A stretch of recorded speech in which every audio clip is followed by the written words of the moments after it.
Well, when the lights get bright, Diesel, some can step into the moment and excel. Others, well, they just cannot excel. They collapse on the same stage. The Buffalo Bills were unable to slay the dragon once again, and the Kansas City Chiefs are on the brink of 3 straight Super Bowl championships, 5 Super Bowl appearances for a 29-year-old quarterback, maybe as great can be.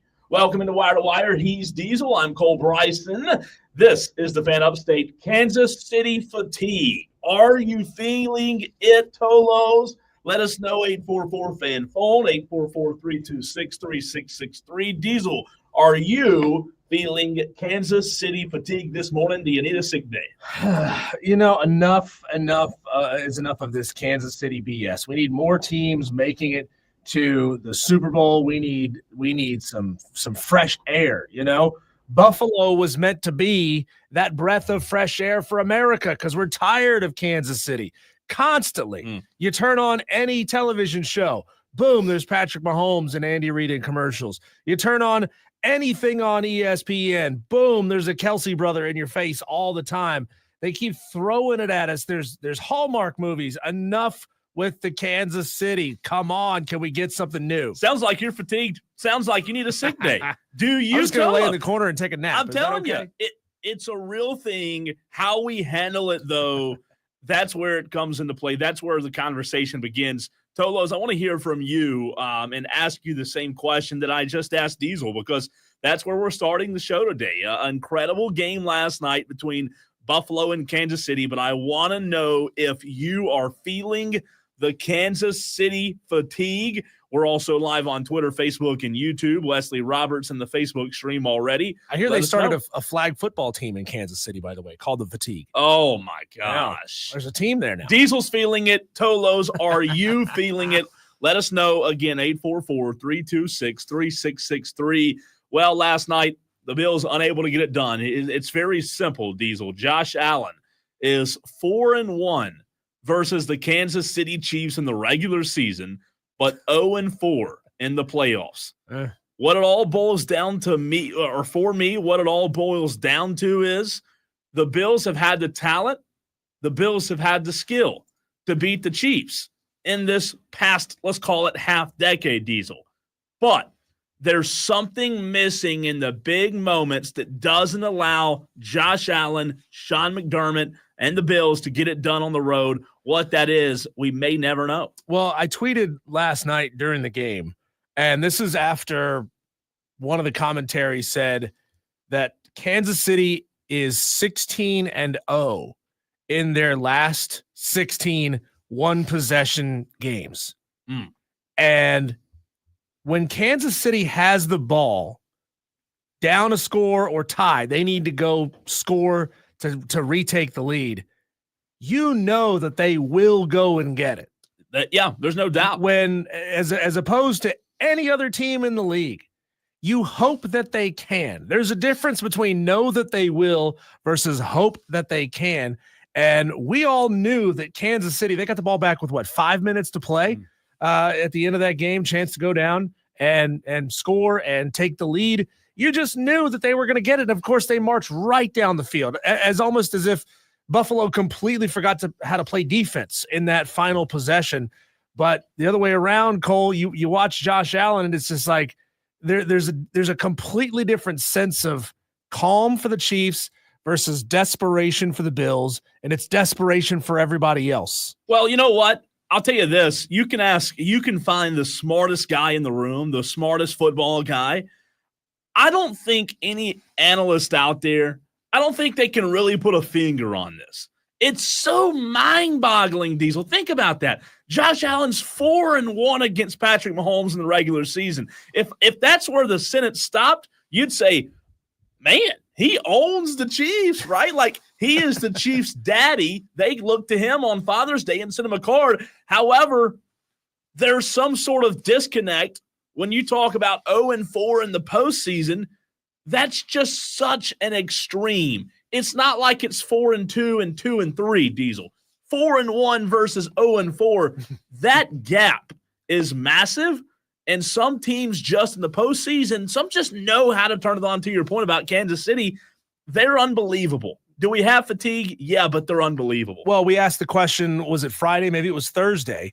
How many, what's the over-under on the number of championships that we see a team win to the point that we as fans say, okay, enough is enough? Like, when do you turn from the upstarts that everybody's behind? Isn't it so awesome to see greatness to the point where now you become the villain? Now you turn from Luke Skywalker to Darth Vader. I don't know what that number is. I think the over-under is at 2.5. Now, the Chiefs already have 3. They're going for a 4th, but they're not 4 in a row. They're going for 3 in a row in a couple of weeks here, Cole.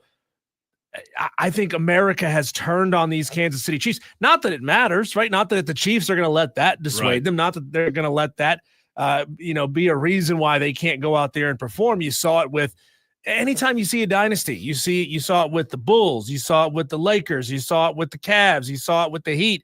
You see it with the Warriors. Yeah. You see it with these Chiefs. You saw it with Alabama. You saw it with Georgia.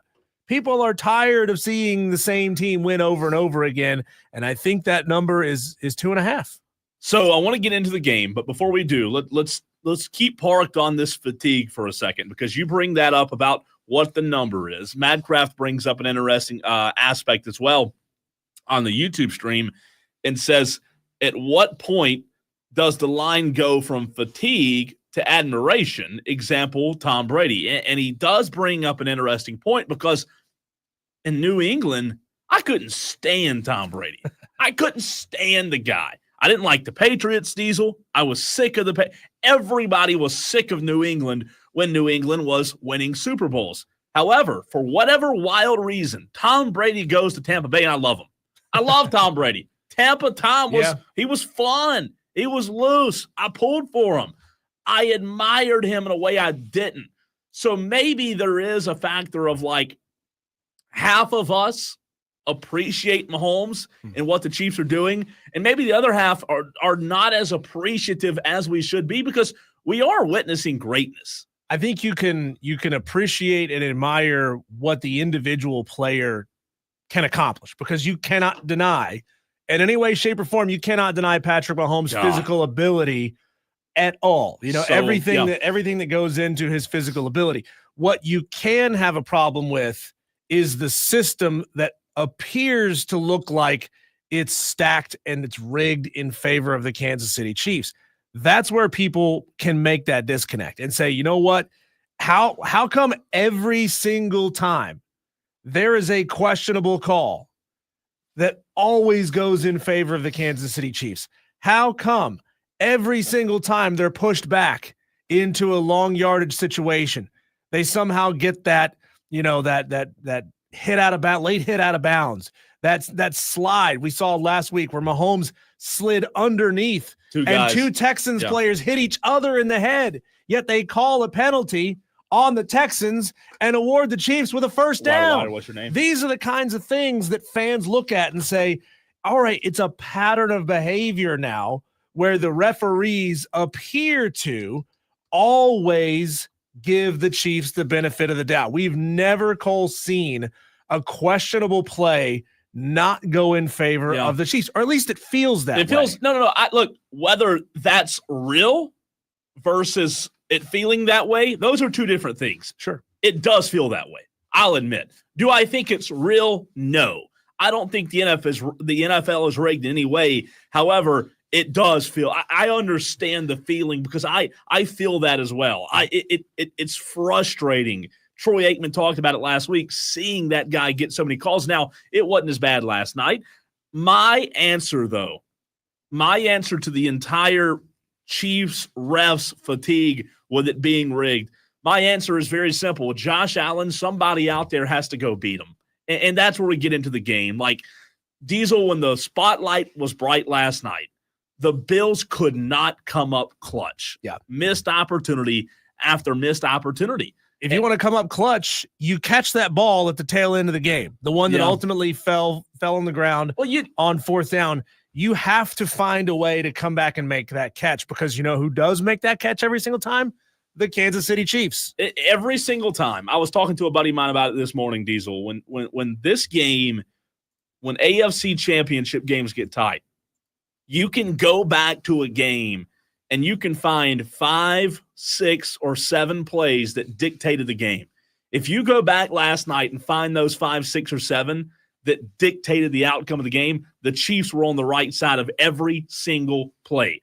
I think my first takeaway, Steve Spagnuolo deserves as much credit as anyone. With that Kansas City Chiefs defense, they are absolutely bullies. I thought that again, Steve Spagnuolo's defense last night was more prepared. They were well coached. And I don't know how that guy's not getting talked about for head coaching jobs. I know his stint in L.A. the Rams didn't go well the first time, but that guy's a freaking defensive genius. Can they fire Schottenheimer and hire him in Dallas real quick? Sign me up. Sign me up. I think he's a genius. I think Diesel, he deserves a lot of credit for the Chiefs because it's all the talk's all about Mahomes, and rightfully so. But their defense has been really good, especially at times when it's, again, critical plays. Guess who's on the right side? It's the Chiefs defense. You know, I saw Josh Allen on the edge of making so many turnovers and mistakes last night. I'm thinking about just the opening drive. Maybe it's even the opening possession, the first 4 downs. I think they went 3 and out on that first possession. I'm not wrong. Anyway, Josh Allen almost committed 3 different turnovers on one play. You know, he was about to get sacked behind the line of scrimmage. He somehow gets out of it. He's got the ball in one free hand hanging way out to his side. Easy for that ball to get slapped out of there and have it be a fumble. And then he throws it into really tight coverage into a bad window. The ball gets tipped. It gets bounced around. It almost gets intercepted twice on the same play. Josh Allen was playing scared. Josh Allen was playing reckless all night long. And maybe it's because he felt like he had to do that to go out there and beat the Kansas City Chiefs. It just didn't feel like a Josh Allen typical game last night. It's almost like he understands the moment and has to press to make sure that he does, like he has the perfect. I think Josh Allen feels like he has to make the perfect play every time. Make the perfect play every time. And it just doesn't work that way. I've got 2 more points. Let's go to the phones, 844-326-3663. Also on the text line, Brandon Burnett says he's listening. His daughter's listening. Can he get a shout-out? 8-year-old Willow. Shout-out to Willow and Brandon listening. And he ends the text with Fly, Eagles, Fly. We'll get into that game a little bit later in the show. Dewey wants to chime in. What's up, Dewey? Yes, I think part of the problem is it's not so much the Kansas City Chiefs because they're pretty wholesome overall. Mahomes, he's wholesome. He's one of the good guys. But I tell you what people are sick of. They're sick of the Kelce's and they're sick of Taylor Swift. More so they're sick of the Kelce's. Travis Kelce, retire. You're no good. Jason Kelce, go away. But overall, the Chiefs aren't the bad guys. The Bills, they played okay, but not okay enough to win the game. And Josh, whatever his name is, he's okay too. But when it comes to playoffs, he's like Lamar Jackson. Can't get it done. Oh. Thanks, Dewey. Good point. He turns into Lamar Jackson against the Chiefs. It is weird, though, that before Taylor Swift, people didn't really hate the Chiefs like they do now. It was like, man, they're so good. They're fun to watch. Yeah. And then this out now, for whatever reason, it's like, oh, you screw them. You know, nobody I don't know if it's valid or not, but it does seem weird. It's a little harsh to say Travis Kelce sucks. He's no good because he is quite good. He's pretty good. He's pretty good. Now, Cole, to me, the frustration with the Chiefs always getting the calls all comes down to that fourth quarter, 4th and inches. Josh Allen has the ball, quarterback sneak up the middle. 4th down, yeah. Somehow they let the referee, who was looking at Josh Allen's back, so there's no literal way that he could see where the ball is in that instance. They let him override the referee that possibly could see the ball. Now, number one, we don't have a camera angle on the other side of the field. Come on, guys, it's 2025. Why do we not have a camera angle on the other side of the field so that we can see Josh Allen's front, so we can maybe see where the ball is? If you're not going to put little GPS sensors in the ball to know exactly where it is down to the inch?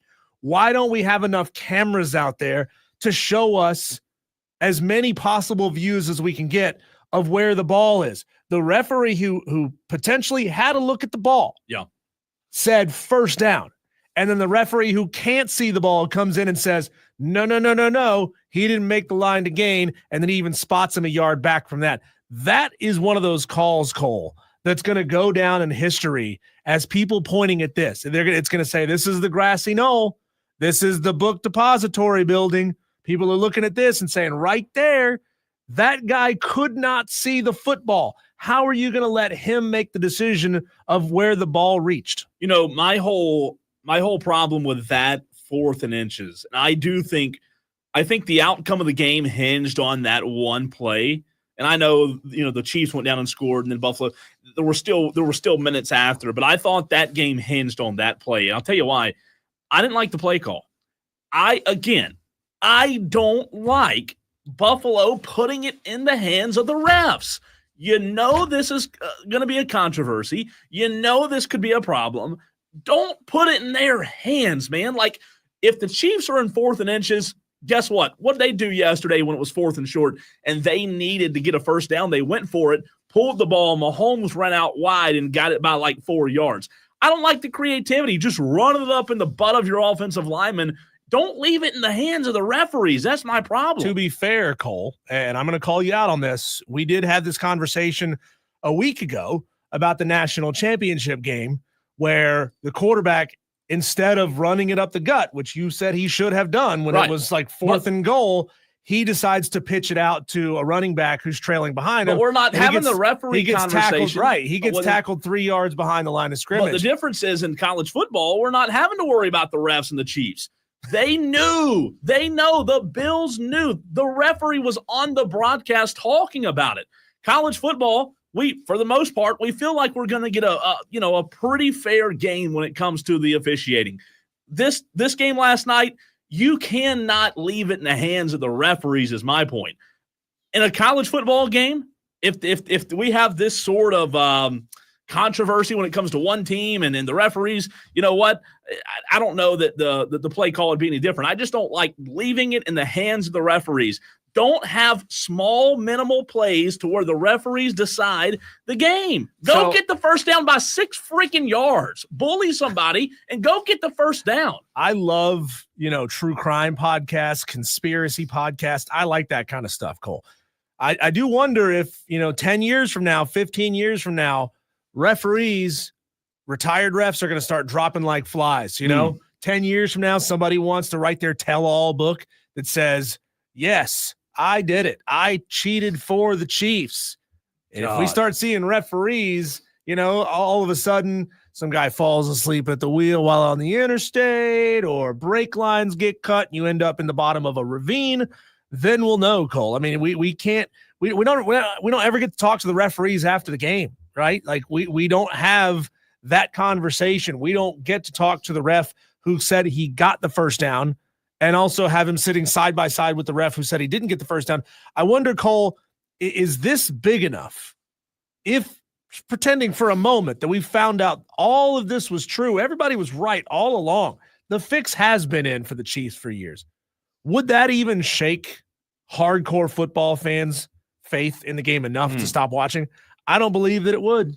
I don't know. Because how many people, Cole, have been saying for years, I don't like all the social justice stuff. I'm going to stop watching football. No, you didn't. You didn't stop watching football. I don't like this. I'm going to stop watching. No, you won't. You will not. You'll be back in 2 weeks. I just don't like the idea of it. Again, for me, and I've got 2 more thoughts. I'll get to them later in the show because we got to run. But for me, it all comes down to if you are the Bills, if you're Sean McDermott and you're Josh Allen, you knew last year, you knew this year that the Kansas City Chiefs and the officials, they're going to be talked about in a way that portrays them to be in favor of the Chiefs. You cannot leave it in their hands. You've got to go take the bull by the horns and win the game. I said it last week. Don't let this thing be close to where the officials can decide it.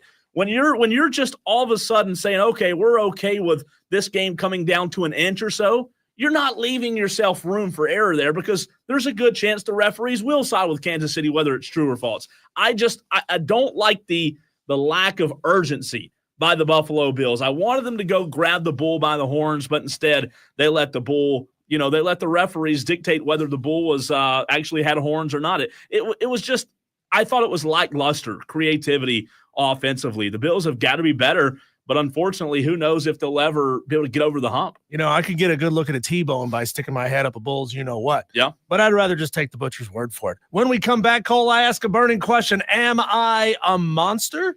We'll talk about it next.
JB's already calling it. He's saying Kansas City will beat Philly 41-38. Oh, Probably on a last drive score to take the lead so that the Birds don't have a chance to go down and score again. Cole, we're just minutes away from having on the head coach of the Clemson Tigers, Erik Bakich, the Clemson Tigers baseball team. He's going to be joining us here in about 5 minutes. I wanted to ask this real quick, Cole, as we are really short on time. I don't know about you and a lot of our Tolos who have dogs. My dog is destructive. He's like at this point in his life where he doesn't eat cell phones, but he wants to take TV remotes. Yeah. And he wants to take little little small things off the table that he can destroy, and he'll do it in a split second. So I'm training my dog not to eat television remotes right now by coating an old remote that he's already broken, so it doesn't matter if he gets a hold of it, coating it with cayenne pepper and leaving it out to bait him to steal it. A spicy way to do it. So I already looked it up. Cayenne pepper is not dangerous to dogs other than the fact that it's bitter and it doesn't taste good. But I am baiting my dog to take this thing so that he gets this nasty taste in his mouth. Am I a monster from doing this? No, I absolutely would do it. It's a good way to do it. They have to learn. I mean, how else would you do it? Because you can't punish them every time they chew on the remote. I don't think they understand. Shot collar. I don't know if they understand that, though. What are they being punished for? You can show them the remote, but do they have the mental capacity to understand what they're being punished for? Well, they say Dobermans are one of the top 5 smartest breeds in the world. You would think out of the 900 times that I've said no, and by the way, we've gone through 8 television remotes at this point. They're cheap. You can get them on Amazon for $10 for a 2-pack. But after as many times as I've said no, as many times as I've yelled at him, as many times as I've hit him with his shot collar, nothing. Doesn't matter. Now, how long have you been giving him the pepper, though, for? It started working after about 30 minutes. That's good. It took him 3 tries. The first time he got a hold of it, he was foaming at the mouth, I don't like this. Second time he went back and he's he get a little lick. And he's like, no, I don't like it. Third time he stole it and started running around the house with it. He made it 1 lap, spit it out, and said, no, I'm not touching this thing again. But I've left it out, intentionally try to bait him into doing it. Yeah. And I think it's going to work. No, I think so, because if he understands that when he eats that certain thing, it doesn't taste good, I think it'll work. I think it will. And people do that with their kids. They put their pacifiers and hot sauce. I've heard of people doing that. I don't think there's anything. I was going to do habanero peppers, but I don't think that's smart. I think that sounds cool. Might have a bigger problem. Yeah, Madcraft says, I knew a guy whose dog ate half a pan of brownies, if you know what I mean. Madcraft, I knew a friend whose dog got into her entire pot stash, ate all of it. Yeah, there was a photo, and this dog was on cloud 9. I would love to have seen the photo. There was a Bob Marley concert in there. I would love to have seen the photo. Did Madcraft say that? He knew a guy. Not his dog. Yeah. You know what? For whatever reason, that coming out of Madcraft's mouth doesn't surprise me. Well, it came out of his thumbs, actually. Okay, that's true. He typed it. He's a keyboard warrior. All right, coming up next, we talk Clemson baseball. Erik Bakich, the head baseball coach of Clemson, joins us next.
Time to talk a little Clemson baseball right here on the Fan Upstate as baseball season, man, just right around the corner. We bring in Erik Bakich, the head baseball coach for the Clemson Tigers. Coach, how are you?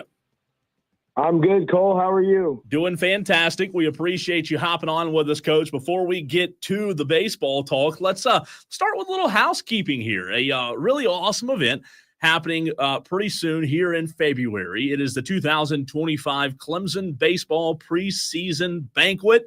Games, food trucks, the Carly Miller Band. Again, this is February 8th, 2 to 5 p.m. Doors open at 1:30 at the Poe Indoor Practice Facility. You can get general admission for as low as $30. Coach, let's talk about this event and why Clemson fans right here in the Upstate should make plans to be there.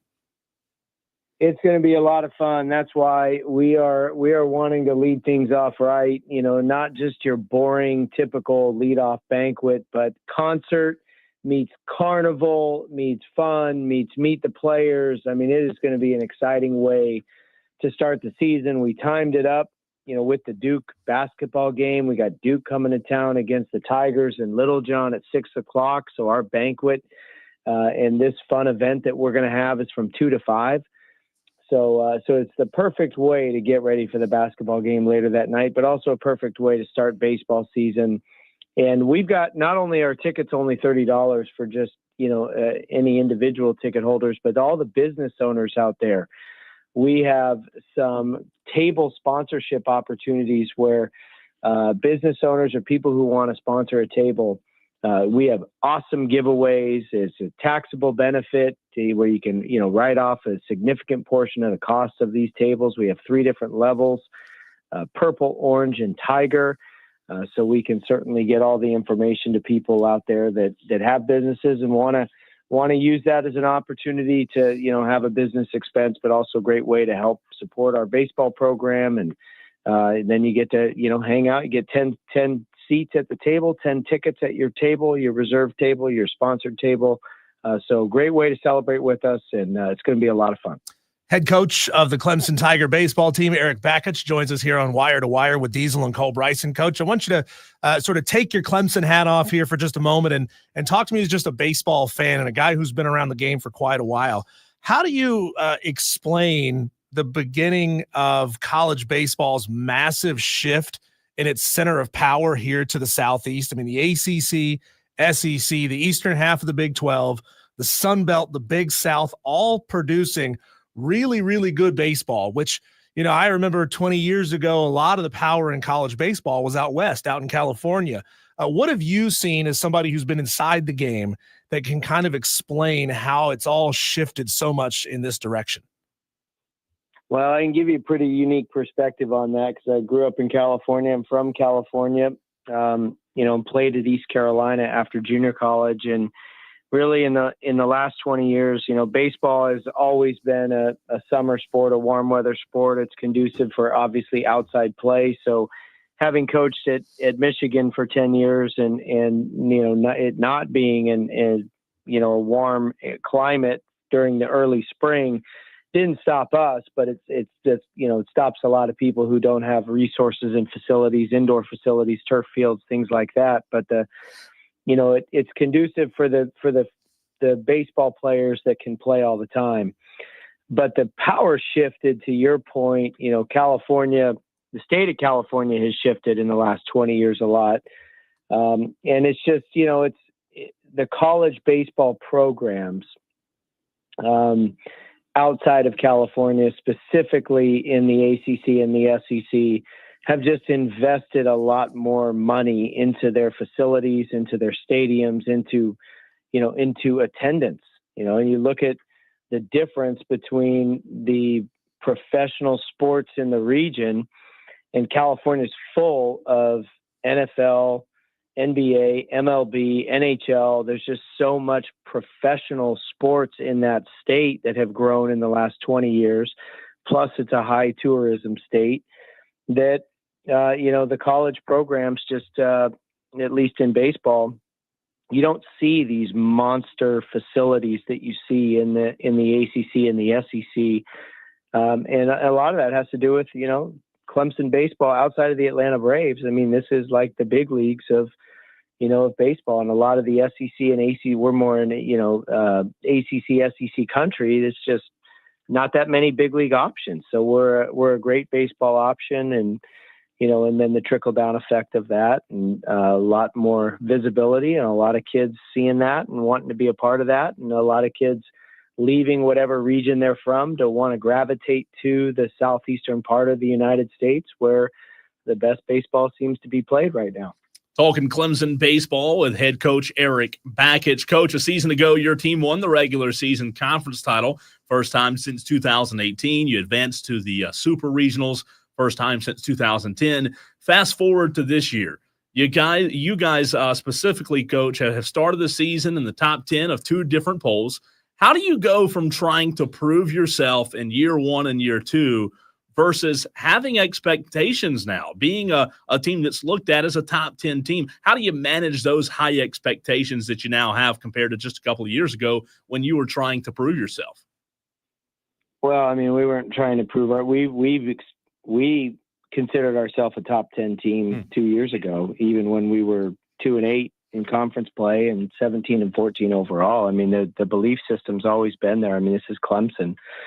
And so, now it's just the preseason rankings are great. We want to be the number 1 ranked team at getting better, so that we can earn the opportunity to be the number 1 ranked team when the season ends.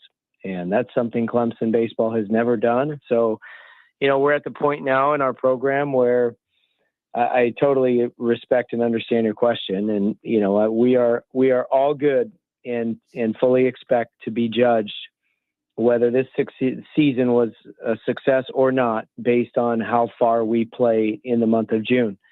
And that's all good with us. That's all good with our coaches, our staff, our players, everyone. We know that, and we embrace those standards and embrace those expectations, and put the target on just daily growth and improvement, so that, knowing we have no excuses, we have no reasons why we couldn't compete to be one of the last team standings, or at least just go to Omaha. We want to earn it every day so that we can get that opportunity to get hot when it means the most. Coach, the news broke a few days ago that you were instrumental in getting the facilities changes happening over at the baseball stadium, beer garden coming in. There's going to be a change in location of the bullpen for visitors. I'm going to ask you sort of a halfway question from JB, one of our listeners who's watching right now, who wants to know if you're going to partake in the beer garden before home games. Which, JB, we can't do that before home games. I just wonder, Coach, what's the perfect beer for you? Are you an American lager kind of guy? Are you a hazy kind of guy, IPA drinker, or are you like a sadist who really just loves that dark beer? Oh my God, you guys just get me in trouble. So I spoke a little bit too soon on the whole beer garden thing, and I'll just say this: we've got all the right people working on it. It's trending in the right direction. But my comments to the media, I was very excited about all of our facility upgrades. We were talking about everything, the turf and everything, and but it was definitely premature to be talking about that. But it all signs point to, everything you're referencing, but it definitely premature on my part to speak out of turn. Coach, we all know that chicks dig the long ball, right? Let's get that out of the way. So now that we know that, much of your team's identity last season was based on home runs, right? You had guys like Blake Wright, Jimmy Obertop, Hinderleiter, combining those 3 to produce 52.3% of Clemson's home run production. So my question off of that is that an identity that you want this team to have year in and year out, talking about the long ball, or would you say that offensive production and how you score varies year to year? Yeah, I would say that the way we construct an offense is a blend of speed and power. And we never want to be one-dimensional. We don't want to only be able to score by hitting home runs, and we don't only want to be able to score by, bunting and hitting and running and stealing and doing all that stuff. We want to be able to do it all. We want all the bullets in the gun. And so we build an offense with a good blend and balance of both. So we lost a lot of home runs, 70-something home runs from last year's team. But, we have some critical guys coming back that, are stronger and better. And we also targeted some guys in the portal to come in our high school freshman class to come in and contribute to some of that power that we had lost. So it's always going to be both. It's always going to be a blend of both, simply because there's plenty of days, the wind's blowing in, the wind's blowing out, you're facing a dominant pitcher, you're facing, you got the end of somebody's bullpen.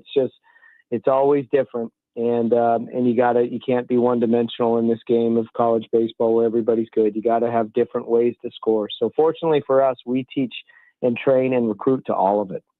Coach, speaking to your point there about dominant pitching, can you give us a sense of how you feel your pitching staff is developing right now on January 27th? You got a couple of big key arms back. Obviously, you want your pitching staff as deep as it can possibly go. How are you feeling about it right now? Yeah, I think every college baseball coach wants all three components. They want good starting pitching. They want good back end pitching, high leverage relievers, closers.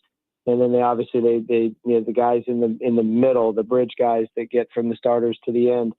And we're fortunate to have a true number one. Not everybody has a true, that number one ace. And we've got that in Aiden Canuck, who true student of the game, who, really a very routine oriented, very consistent week to week, gives us a lot of confidence just with his target on growth and not trying to mimic necessarily the accolades he had last year, but very driven to just keep getting better, keep developing his pitches. So love that. And then have two seniors in the back end who are experienced, who've been there, who've been in those closed type situations, those high leverage situations, know what it's like to pitch in front of a packed house with the game on the line and bases loaded. And that's Lucas Malstad and Reed Garris. So just, those couple of elements right there, we feel really good about piecing together the rest of it, knowing that, we've got a true number one pitcher that's established himself last year and a couple of older veteran guys who've been in the fire before.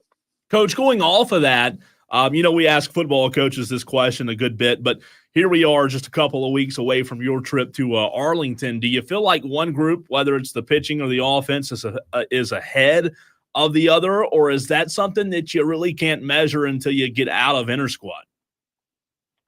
Yeah, I mean, usually by the time that all the hitters are seeing the pitching over and over again, it's, they've had enough repetition seeing the same pitchers, and the hitters have had enough repetitions seeing the same hitters, that you start to see this trend of, when the pitchers make good pitches, they get the hitters out because they know how to exploit their weaknesses. And there's enough hitters with enough strengths that when the pitchers make a mistake and leave one over the middle, the hitters punish it. So we're seeing a lot of that right now. We're seeing a lot of, and that's a good, healthy blend where pitchers make mistake pitches, they get hit hard. And when pitchers hit their spots and locate and are throwing a lot of strikes, they seem to be having a lot of success. And obviously we like our defense behind our pitching staff, very athletic, very dynamic. So it's the pitching and defense for the most part has been pretty good.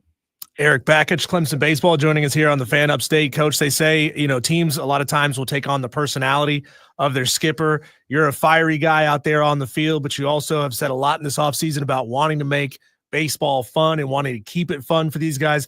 How do you get your team to rein it in and lock it in when it really matters? If you have a team that this personality is to play very, very loose, but you need them to lock it in, how do you achieve that? Well, it's just how do you define locking it in? Sometimes locking it in is playing loose, because if you're trying to get their best performance, a lot of times their best performance is associated with playing mentally free. And sometimes locking it in can press and become too tight. And if guys are clenched up and too tight, then you're not going to get their best performance. So it all depends guy to guy, but for the most part, we want our players to play with the mental freedom to go out there and make mistakes. And as long as they make them go in full speed, We don't want timid, non-aggressive mistakes. If you're going to make mistakes, make them going fast, be aggressive. And yeah, baseball's a game that it's a kid's game. It's meant to be played with a smile on your face. And, a lot of times, a lot of our classroom curriculum is to help them get into a good headspace to where they kind of return to the reasons, why they love baseball, why that 10-year-old version of themselves loves baseball. And a lot of it centered around having fun with their friends. And so being able to get back to that while knowing that they care deeply about the outcome of our game, and it means a lot to a lot of people. And, but still being able to channel their best performances inside of that, that's the strategy. That's the coaching part of it. And, but we got the right group to do it. And, we got to go out there and earn it. Coach, fantastic stuff as always. We really appreciate you taking time to hop on with us and talk Clemson baseball. Best of luck this season, and we'll talk to you soon, Coach. All right. Thank you, guys. Appreciate it. Absolutely. Thank you as well. That's Erik Bakich, head baseball coach of the Clemson Tigers. Crazy to think that we're just a couple of weeks away, Diesel, from the Clemson going to Arlington, which I love, by the way, them going to Arlington for the kickoff tournament, if you will. Just a little bit different way to start the season, playing some of the best competition in the country, opposed to starting at home versus, a nobody. I like that a lot. Yeah, I enjoyed what he had to say there about, about the game shifting towards this region, and you're getting the SEC-ification of college baseball, the ACC-ification, basically the Saturday football-ification of college baseball. You're seeing really big crowds coming in for weekend games, and then that starts expanding into your weekday games. And, man, you start creating these atmospheres where it becomes can't miss. And it's, number one, you're going to see elite-level baseball. People aren't going to show up and bring out the grills and put a whole pig out there on the grill in right center field for a 500 baseball club, right? You have to have good baseball. But if you have great baseball and you can create those atmospheres that people will drive an hour, 2 hours to come to every single week, then that's how you create these sustainable atmospheres. I mean, it's great. I love seeing the smoke coming off of a barbecue pit smoker in the outfield in the middle of a game. To me, it's like going to a NASCAR race and camping out in the infield 30 years ago. Yeah, some of the best baseball that I've seen environments in my entire life were last year at Clemson. And the Clemson's postseason run last year against Coastal Carolina and against Florida, some of those games, man, were unlike anything I have ever witnessed in person. And a little premature, says Coach on the beer garden, but he did say things are trending the right way. But I guess he spilled the beans a little too early there. Technically, Cole, if there's a flower nearby and you crack a beer, anywhere's a beer garden. Yeah, so maybe I wonder if after he said that to the media last week, he just, somebody said, "Hey, a little too early on that, Coach. A little too early. That hadn't been." But he did say it's trending in the right direction. But I'm telling you, that area of Clemson's baseball field where the opposing bullpen is, last year, Coastal game, I was in the press box and snuck down there during the game late. Coastal, I believe it was either tied or Coastal led, Diesel. And I'll tell you what, that has an effect on the game. There where the bullpen is, the fans chirping across the fence, getting in the head of the opposing pitchers, like it matters. And now they're going to be on the sideline, right? Right. It's going to be right there. I mean, it's going to be tight. It's going to be even closer to the field. It just makes you uncomfortable as a pitcher trying to warm up. It should. But again, I'll say this: Clemson is set to have a really good season. My synopsis on them entering the year is, I've said this multiple times, I think they have to go in 2025 from being the chaser to being the chased. I think it was a historic year last year in terms of comeback victories for Erik Bakich's team.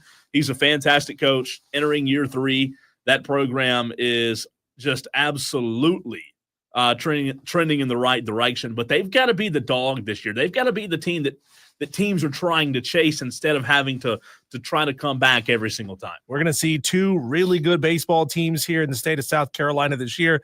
Obviously, we don't know exactly what year number 1 under Paul Maneri is going to look like for South Carolina, but certainly a lot of hope and expectation that Clemson baseball is going to be very good this year. I think South Carolina is going to surprise some people and be a better team than a lot of people expect them to be. We'll just have to wait and see what happens with Coastal Carolina. After Gary Gilmore retired, Kevin Schnall taking over as the head coach there in Conway. We'll see if we can have 3 elite-level college baseball teams because, Cole, there's some really good baseball being played in the Sun Belt. Louisiana, always very good. Southern Miss, always very good. Coastal Carolina historically has been real good as well. We'll just have to see. A little note, D2 baseball starts early every year. They start next weekend.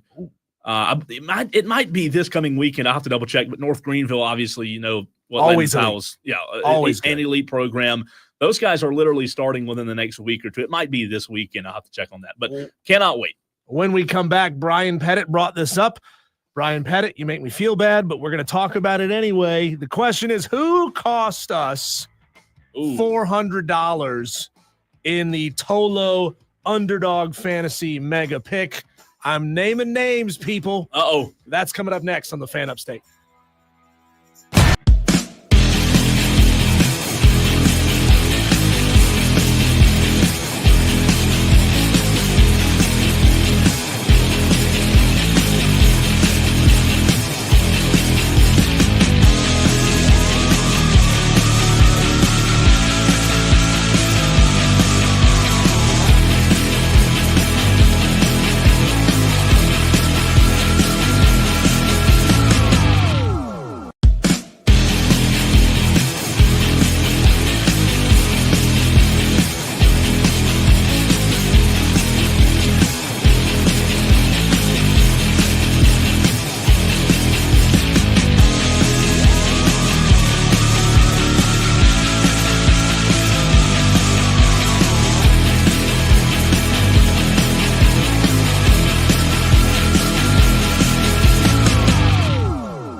I got a bone to pick with some of you Tolos because you Uh-oh. cost me money. We had I don't know if it was a great segment or if it was a terrible segment because we had both in response. Magcraft thought it was a great segment. We had other Tolo who was like, man, this is tough to listen to. But we built the ultimate underdog fantasy Tolo mega pick, the most number of picks that you could put together on a single play on underdog fantasy, which, I'm a big part of these days. 8 picks. And I got a feeling that some of y'all intentionally tried to sabotage the money that we had a chance to win because less than half of our picks hit, Cole. So I got to think sabotage was at play. You know what? They may blame you for trusting them with your money. Well, technically it's not my money. It was bonus money. So it didn't really cost me a thing, but we had a chance collectively to win like $450 if we had hit on all 8 of these picks. And I knew that was a tall task to have 8 out of 8 hit. But I thought collectively the Tolos were smart enough to put together a play that would make a little bit of money. But no, we got absolutely nothing. Cole, you're safe. Madcraft, you're safe. Frank Wagner, you're safe. You 3 hit. You guys are good. You're not on my poop list. But Brian Pettit, Scotty from BMW, Leprechaun of Lyman, Mike Main, and yes, me. I'm on my own poop list because we all screwed the pooch and failed on our picks. So me and Madcraft and Frank should get something, right? Well, you get my admiration. You get a handshake, a hearty handshake. Cole, no, you had a very seemingly an easy one with Saquon Barkley going higher than half a touchdown. He scored 2 in their game. One on the first play of scrimmage. Real easy pick there to go Saquon touchdown. Madcraft went higher than 224.5 passing yards for Jaden Daniels. He ended up throwing for 255, which, that one kind of came down to the wire because the Commanders looked bad for a majority of that football game. But still, congratulations, you got that right. And then Frank Wagner, he messaged me directly and he said, definitely go higher than 3.5 receptions for Dallas Goedert. That's a good He ended pick. up getting 6 receptions in that game. Everybody else, you suck, okay? Yeah. You suck. Brian Pettit, I'm calling you out. He went Austin Eckler higher than 19.5 rushing yards. He only had 15 rushing yards. Scotty from BMW went lower for Jalen Hurts on 216.5 passing and rushing yards combined. He had 256. Just blew that one out of the water. 40 yards higher than the lower number there. Leprechaun of Lyman went A.J. Brown lower than 59.5 receiving yards. He had 77. Big day for A.J. Brown. Mike Main, I think, deserves the most hate for this because he went higher than 6.5 receptions for Travis Kelce. Travis had a bad game. He only had 2 receptions in the game. I was very, very close, but this ain't horseshoes or hand grenades. Close doesn't count. I went lower than 231.5 for Josh Allen. He ended up throwing for 237. So I was off by 5.5 yards.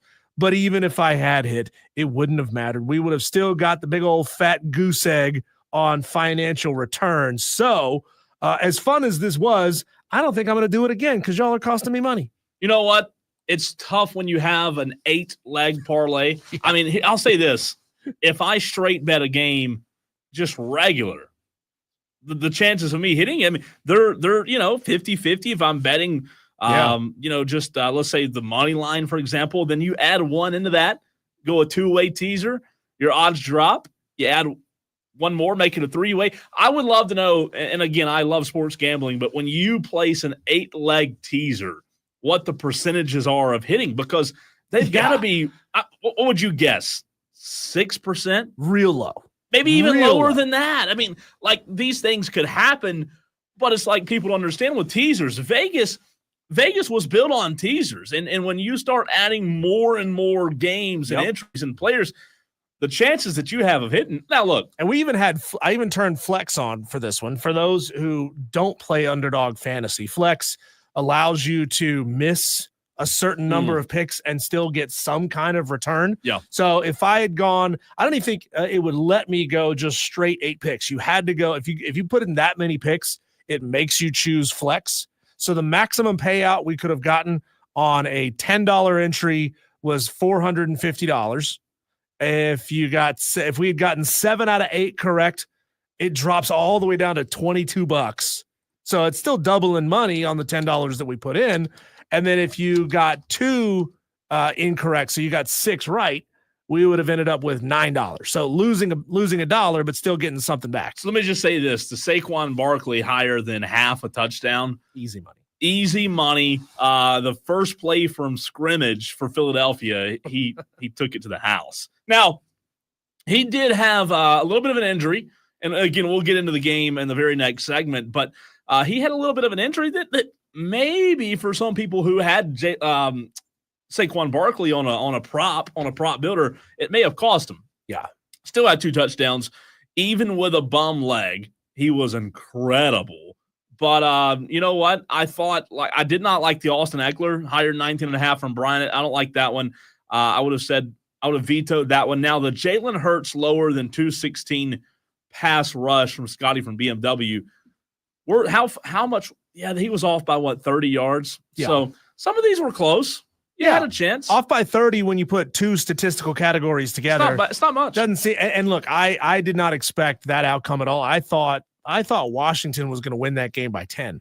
I really, really thought Washington was going to win that football game. I thought we were going to see the Jaden Daniels that we saw a week prior. We didn't get that Jaden Daniels. Now he had a decent game through the air. He just didn't have any help from his running backs. They put it entirely on him. If memory serves me correctly, I was looking at the stats earlier. They made him throw the ball 48 times in that game, which is crazy when you consider Jalen Hurts only threw the ball like 30 times.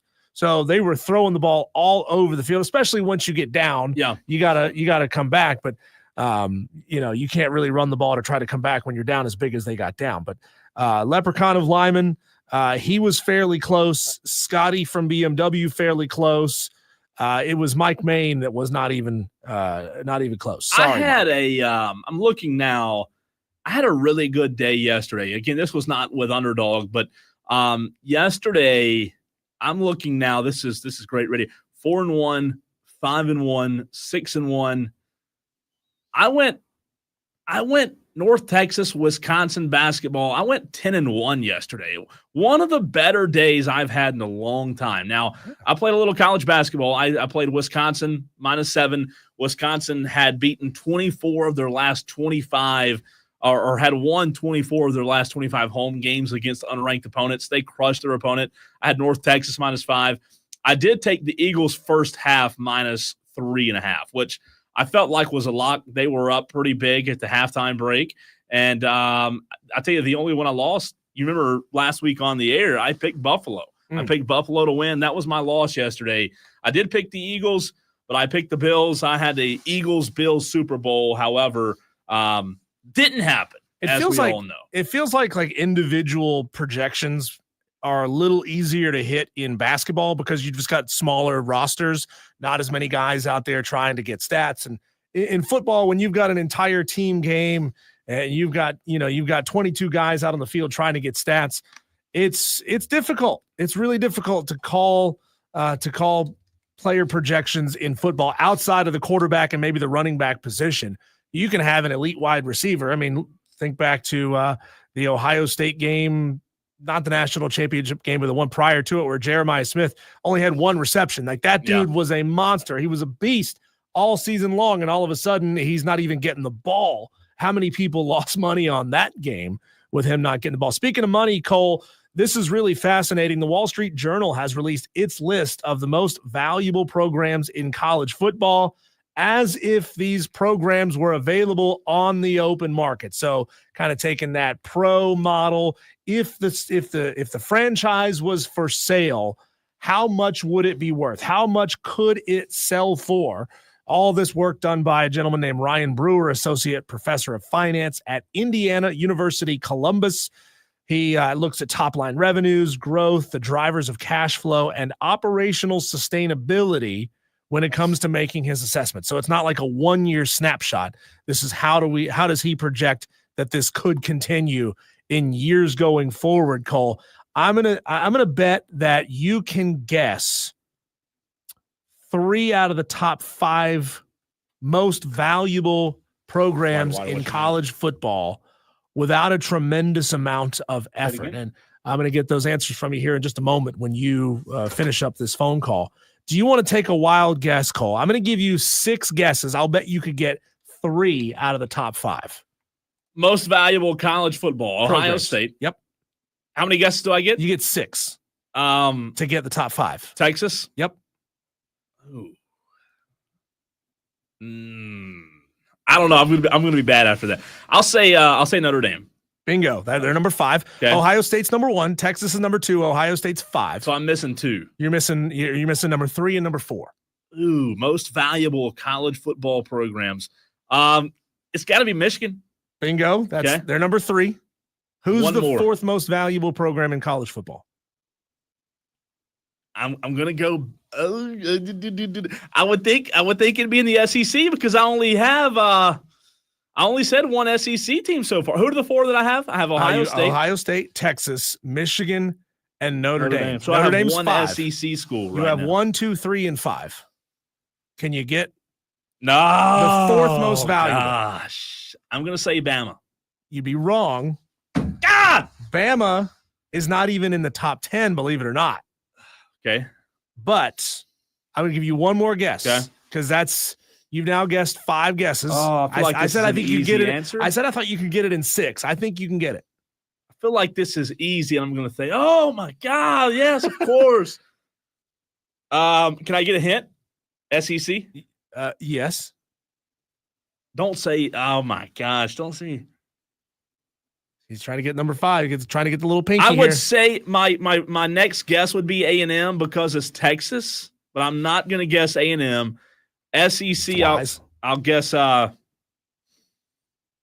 Georgia. Ring the bell. He got Georgia. all 5 in 6 guests. Yes. Ohio State, number 1. If it was Alabama's not top 10? No, Alabama's not in the top 10. That's what's crazy to me. I'm surprised Georgia's top 5, to be honest. I know I guessed Georgia because I was thinking SEC if A&M's not. So here's how this top 10 goes. God. Ohio State, number 1, worth $1.957 billion. That's billion with a B. Texas, number 2, worth $1.89 billion. Michigan, 1.6. Georgia, 1.35. Notre Dame, 1.3. LSU is $1 billion program. Wow. As is Penn State, Tennessee, and Texas A&M, all just barely worth slightly over $1 billion. And the number 10 most valuable program in college football is Oklahoma, worth $881 million. You know, I almost guessed, T. Swizzle said the same thing. I almost guessed USC. Southern Cal? Yeah. That would have been a bad guess, though, because it would have been a bad guess. They're not top 10. Not even in the top 10. To compare that, Cole, there's no way you're going to get this right unless you're cheating off of the rundown here. I'm not looking. What do you suspect the number 131, meaning the bottom, the tail end, the least valuable program that's not a service academy because they don't count, they don't get assessed. What is the least valuable program worth? What's it worth? What's it worth? Oh God, I'm going to be way off. The most valuable is $1.9 billion. I'll guess something crazy. I'll guess 15 million. God almighty, are you cheating? No, really, I'm not. Are you cheating? Because promise. You know what? The University of Louisiana at Monroe is the least valuable college football program. And if it was on the open market, you could buy ULM's program for $13 million. Oh, so that's close. At first, I was going to say 20. Then I said, God, $13 million. $13 million. Here's a total mind screw of a stat I'm for going you. to pull it up now. I'm cheating now, by the way. Northern Illinois, a team that just beat Notre Dame this year. Yeah, I'm looking now. Is sitting right at the bottom, worth $15 million. So a program worth $15 million, which would be the number 100. It's like 27, 128. I don't have it in front of me. Yeah. The 128th most valuable college football program in America beat a team worth $1.3 billion. Crazy. Isn't that wild? And to give you a sense, James Madison, App State, both decent Sunbelt, decent G5 programs, worth around $35 million respectively each. So you want to talk about the disparity in resources between the tippy top upper echelon of football, which makes it a mind-boggling stat anytime one of these small programs beats one of these powerhouses, one of these juggernauts. When you're talking about the difference is like $1.7 billion valuation. That's the difference between wild, the two. Man. I would have never guessed. T Swizzle says ULM is worth $20. Woo. It's rough, T Swizzle. That's rough. Tough. That is tough. You know what though? It just goes to show even a team like or a school like App State, 35 million. Just goes to show 33 million, I think, for App State. How much money's in the sport. Yeah. Well, this is what's really interesting and was baked into this whole article, Cole, was how programs are going to handle the now $20 million they're going to have to pay out year in and year out in revenue sharing. Baked into this whole thing, they said there's going to be a big shift in the way these programs spend money because unless you're the SEC or the Big Ten, you're not just going to shake $20 million out of the couch cushions. Like that is a lot of money. Sure. And it's, the accountants will tell you $20 million to an SEC program, still a lot of money, but compared to the amount of money that they have, how is a program like James Madison or App State that are worth in the $30 million range, how are they going to break off $20 million a year? It's impossible, right? Yeah. It's impossible to do. So this is going to be really fascinating to see how this changes and shakes out in years to come. All right, let's hop right back into the conversation. Commanders, Eagles. We hadn't had a chance to jump into that yet. Your thoughts on what you saw yesterday in the first game. We'll also touch back on the Bills as well because I had a couple of thoughts we didn't get to in the very first segment. NFL divisional weekend in the books. Tolos, want to hear from you on your thoughts from both games yesterday. 844-326-3663.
Going to get back into the conversation from yesterday's two NFC Championship and AFC Championship games.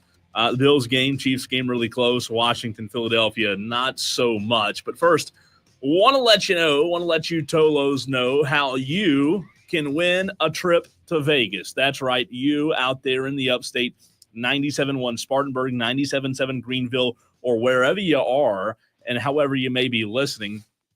It is a slam dunk in Vegas with the Fan Upstate. What do you have to do? Download the free Odyssey app. That's AUDACY. Log in, listen to the Fan Upstate for at least 1 hour a day to enter. That's right. All you have to do is listen for 1 hour per day. One lucky winner scores round-trip airfare and accommodations for 4, not 1, not 2, not 3, but 4 in Las Vegas, plus $5,000 cash per person. That's $20,000 total to enjoy the ultimate experience for the first 2 rounds of the College Basketball Championship. How cool would it be for one of you Tolos to win this national contest? It is a national contest, but you Tolos can enter the contest by simply downloading the app and listening for 1 hour slam dunk in Vegas by listening on the Odyssey app to the Fan Upstate. Diesel, I wish you and I could create a fake alias and listen to the app, turn it on, leave it on, right? That's how you do it. I would love to go to Vegas with 5,000. I mean, what would a trip entail with you and I in Vegas with 2 Tolos with $5,000 each cash?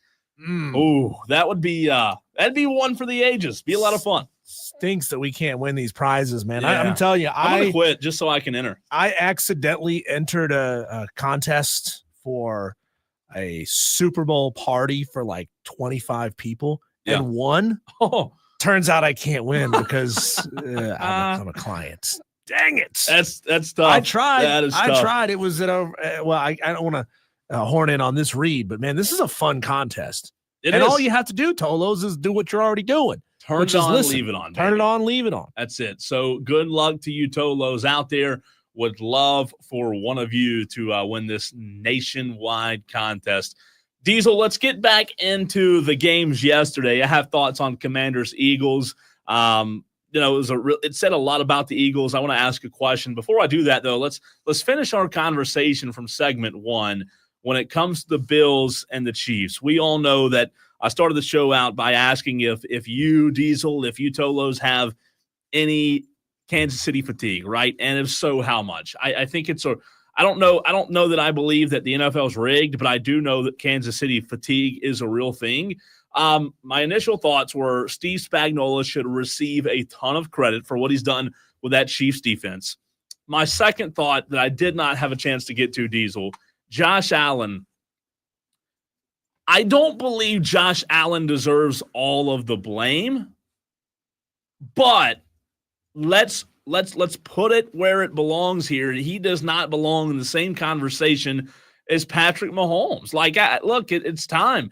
It's time to quit having the conversation of tier 1 quarterbacks or top tier quarterbacks and having Josh Allen in the same tier as Patrick Mahomes, because he's simply not. Again, he doesn't deserve all the blame.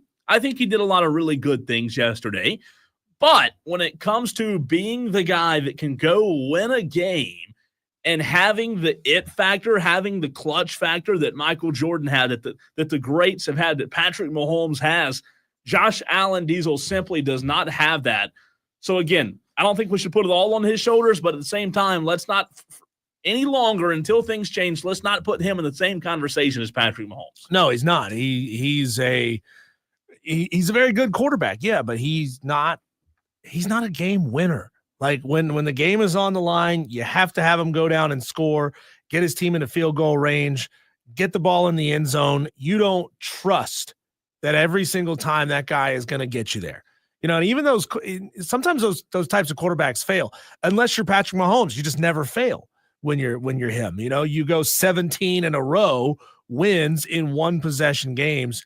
Yeah, Josh Allen just not quite there. And maybe I don't know. I don't know what the difference is, other than saying you've got the Kansas City Chiefs in your own conference. is so mind-boggling that when you talk about Josh Allen being 4-1 versus the Chiefs in the regular season, but 0-4 in the playoffs, that stat right there is just mind-boggling because what he's shown me is the Bills and Sean McDermott and Josh Allen Diesel, they have the talent, they have the coaching, they have the skill to win and go up and go against the Chiefs. However, when the big moments arrive, there's just something missing. The Chiefs turn it on to a different level. Well, they do. Also in those big and moments. they deserve a lot of credit for that. As much as the Chiefs and Patrick Mahomes are hated, those guys find ways to win. And then the third thing that I'll say, the last thing for now about that game last night, Diesel, when you look at the critical opportunities, it's very, very simple in my mind as to why Buffalo didn't win. The Bills did not make the plays. They did not capitalize on the opportunities. They did not take the bull by the horns. They weren't built for the moment. Fourth and inches, right? Up 1 point, late in the game. You have an opportunity to take the bull by the horns there and go down and take more time off the clock and score and really put Kansas City in a tough position. You're already up 1. You don't get it, and then guess what? You go back, they score, you get the ball back, and at the end of the game, Josh Allen has a chance to be great, and they just can't do it. To your point, I can't put a finger on it. I don't know that the smartest analyst in the room could put a finger on it, but as much as talent as the Buffalo Bills have, for whatever reason, when the postseason arrives, it's a mental block. There is a mental block that they cannot get over. So, once again, the Kansas City Chiefs are in the Super Bowl. Stop me if you've heard that before. On the verge of 3 straight. Think about it this way, Cole. You know who Lou Ferrigno is, right? The bodybuilder. Yeah, I've heard of him. The original Incredible Hulk on television. Right. If you ever watched King of Queens, he was like their next door neighbor. He was gigantic, right? And he would have won so many Mr. Universe, Mr. Olympia. He would have won all of those competitions because he was head and shoulders better than just about every single other bodybuilder competing in his class. Sure.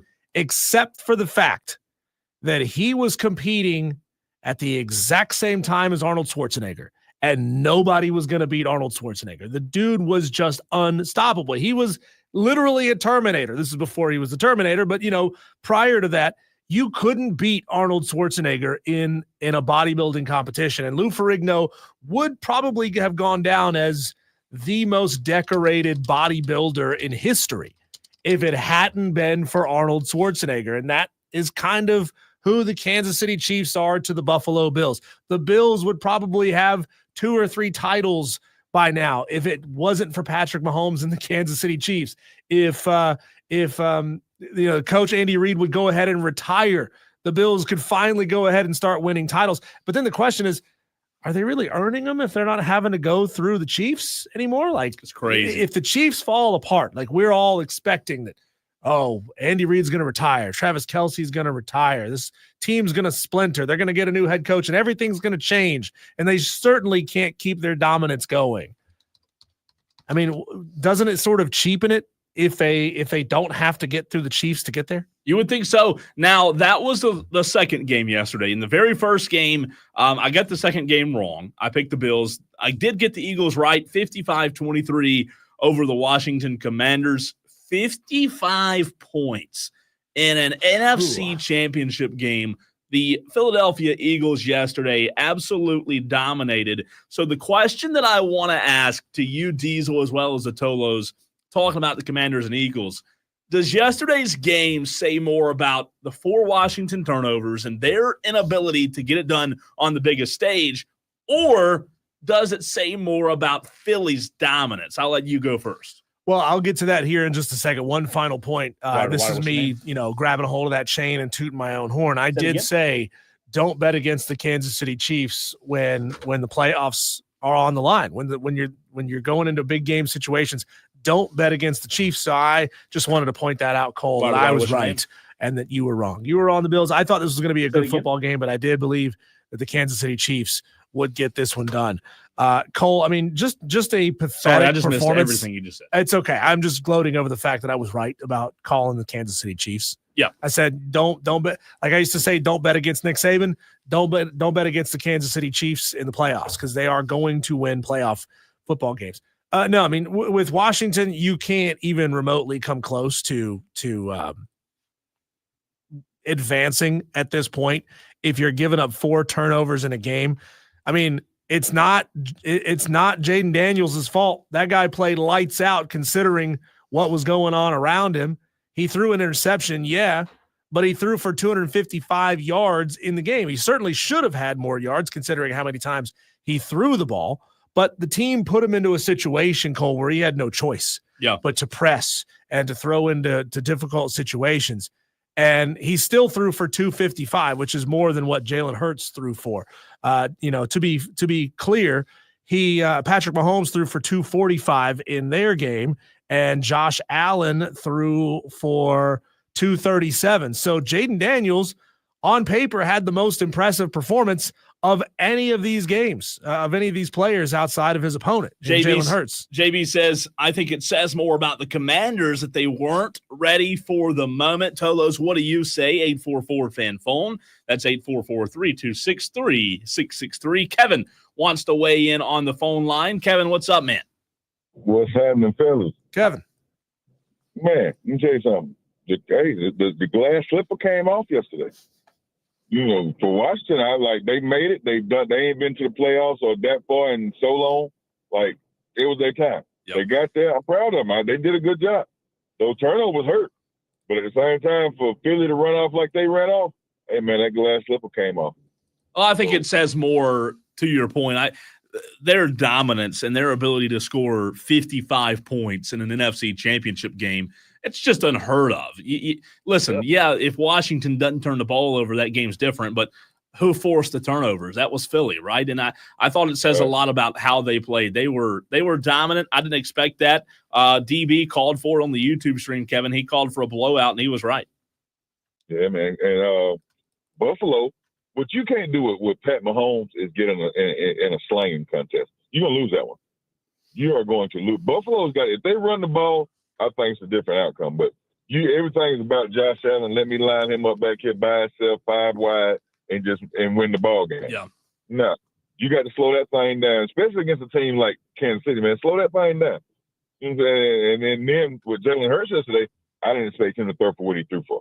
Like, I knew Saquon was going to do what he do, but I didn't think Jalen Hurts was going to have the game that he had. I knew his knee was banged up, so I had him actually rushing a lot higher than what he was going to throw for. I had him under 225 yesterday, and actually lost that one. Hey, Kevin, do you know, and this is not a trick question, I promise you, do you know how many times the Philadelphia Eagles scored off of the Commanders' 4 turnovers? Probably all of them. Every single one of 28 them. 28 points. That's what happens. That's what happens if you're going to get loose with the football, if you're going to put it on the ground 3 times, you better have a lights out defense that can cover up those mistakes. And the Commanders did not. And Commanders, they got some holes in that defense anyway, but they've been hot for a few weeks, and and it just showed up yesterday. You know what's interesting about them having holes? Joe Witt Jr. does a good job, but Dan Quinn, Kevin, and I love Dan Quinn. I wish he was my head coach, but for as good as he's been, if you look back at all 3 of his stops, there have been moments in the postseason where his defense just gets annihilated. It happened with Atlanta. It happened with Dallas and Green Bay in the wild card, and it happened yesterday. I mean, they just got annihilated. And you can start when the team that's going to make the Super Bowl or just that team, you can see that hotness about them, or you can see that the discipline or the aura around that team that's really about to take that next step and push on to the Super Bowl. Sure. And you saw that both with, like, Kansas City's been playing that way all year. Kansas City has been playing like it's the 4th quarter and it's in the playoffs in the 3rd or 4th round every year. I mean, all season long. So they've been accustomed to that all year. Now that Philly's on it, I think Philly's going to get this one this time. Kevin, appreciate the phone call, friend. Call us back anytime. Talk football. 844-FAN phone, 844-326-3663. Text or call. One number does it all, Cole. You can reach out any way you like as long as it's by 844-FAN phone. Mac wants to hop in on the conversation as well. What's up, Mac? Hey, what's up, man? So I watched both of the games yesterday. and the Commanders were just incredibly not themselves yesterday. Like, I don't know what it was. I don't know what happened. I don't know if the moment was too big or just they had something. Maybe they didn't eat the right thing for breakfast, but they just didn't come out and line up ready to play. I have no idea what Commanders team showed up yesterday, but they don't need to show up ever again in any game, whether it be playoff or regular season. Mac, are you a Commanders fan? I am not a Commanders fan at all. We're not going to talk about my fandom, okay? Because Michael Penix should have been swapped out a long time ago, and we'll just leave it at that, okay? Now, I will say this. When it came to that Bills-Chiefs game, I said whoever ends up with the ball at the end of the game is going to win the game. And I think that would have been different if it wasn't for some of those calls in there, and I counted at least 3 calls that the referee threw in there that at least on the next play, the first play or the second play after they extended the drive for the Chiefs, they scored. There was an Xavier Worthy touchdown and the Patrick Mahomes touchdown that he ran in where they had the penalty and they put it onto the kick off after that. Those 2 at least were ones that as soon as there was a flag thrown that allowed them to extend from a 3rd and long or 4th and short, they scored. And Mac, that's my whole point. Look, that's my whole point that I've been trying to make today is, look, you can't, if you're Buffalo, you could not leave it up to the referees. You had to put it on them. And I know you can say, well, not a lot of teams put it on the Chiefs. Well, you did in the regular season. Why can't you do it in the postseason? You can't leave it up to the refs. Exactly. And if you erase those 2, now you have a completely different game. You take 14 points off the board, 17 points off the board. Now you have somewhere where you have to make Patrick Mahomes do something crazy at the end of the game. And them missing those 2-point conversions, if they would have went up and made that last 2-point conversion that they tried and went up by 3, there was no way, of course, that they would not have gone either to OT with that kick that Butker made, or they would have had to drive all the way down the length of the field to score again. Matt, great call, man. Appreciate it. 844-FAN-PHONE. That's the way you can call the show. He's right, though. I mean, he's right. He's exactly right. It all comes down to Diesel. It all comes down to missed opportunities, man. Missed opportunities. You can't have them. I would love Cole to be able to bounce back. I mean, maybe in a day, maybe need some more time to sit, talk to David Harrison of Locked On Commanders. We had him on last week. Ask him, the pulse of that Washington Commanders fan base. I asked him, are they going to be happy that they got this far in the first year of rookie quarterback, new head coach, everything new, or will they be disappointed? I think now you got to say disappointed in just how bad they looked when they were on the absolute biggest stage. When we come back, Cole, let's look around the sports world, see what else is happening out there. We call them our Daily Wires. That's coming up next.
A lot happening out there in the sports world, Cole. Let's get right to it in our Daily Wires. This is the buzz happening around the world. The University of South Carolina's athletic department issued an apology to LSU and women's basketball star Flau'jae Johnson on Sunday in response to the Gamecocks in-stadium DJ playing a song by Flau'jae Johnson's late father at the end of Friday's game at Colonial Life Arena. The athletics department said that the DJ, known as T.O., would be suspended for a game, saying, quote, "We're addressing Friday night's inappropriate in-game song selection and subsequent social media post by the DJ, who was hired to work our women's basketball games." You're going to have to help me out, Cole. What was the social media post that made this thing really pop off? In South Carolina's statement, it read, "Her actions were about Flau'jae. Her actions were understandably upsetting to Flau'jae Johnson and her family and disrespectful to the LSU program and fans." I don't know if she posted after she heard the song that was played Friday night.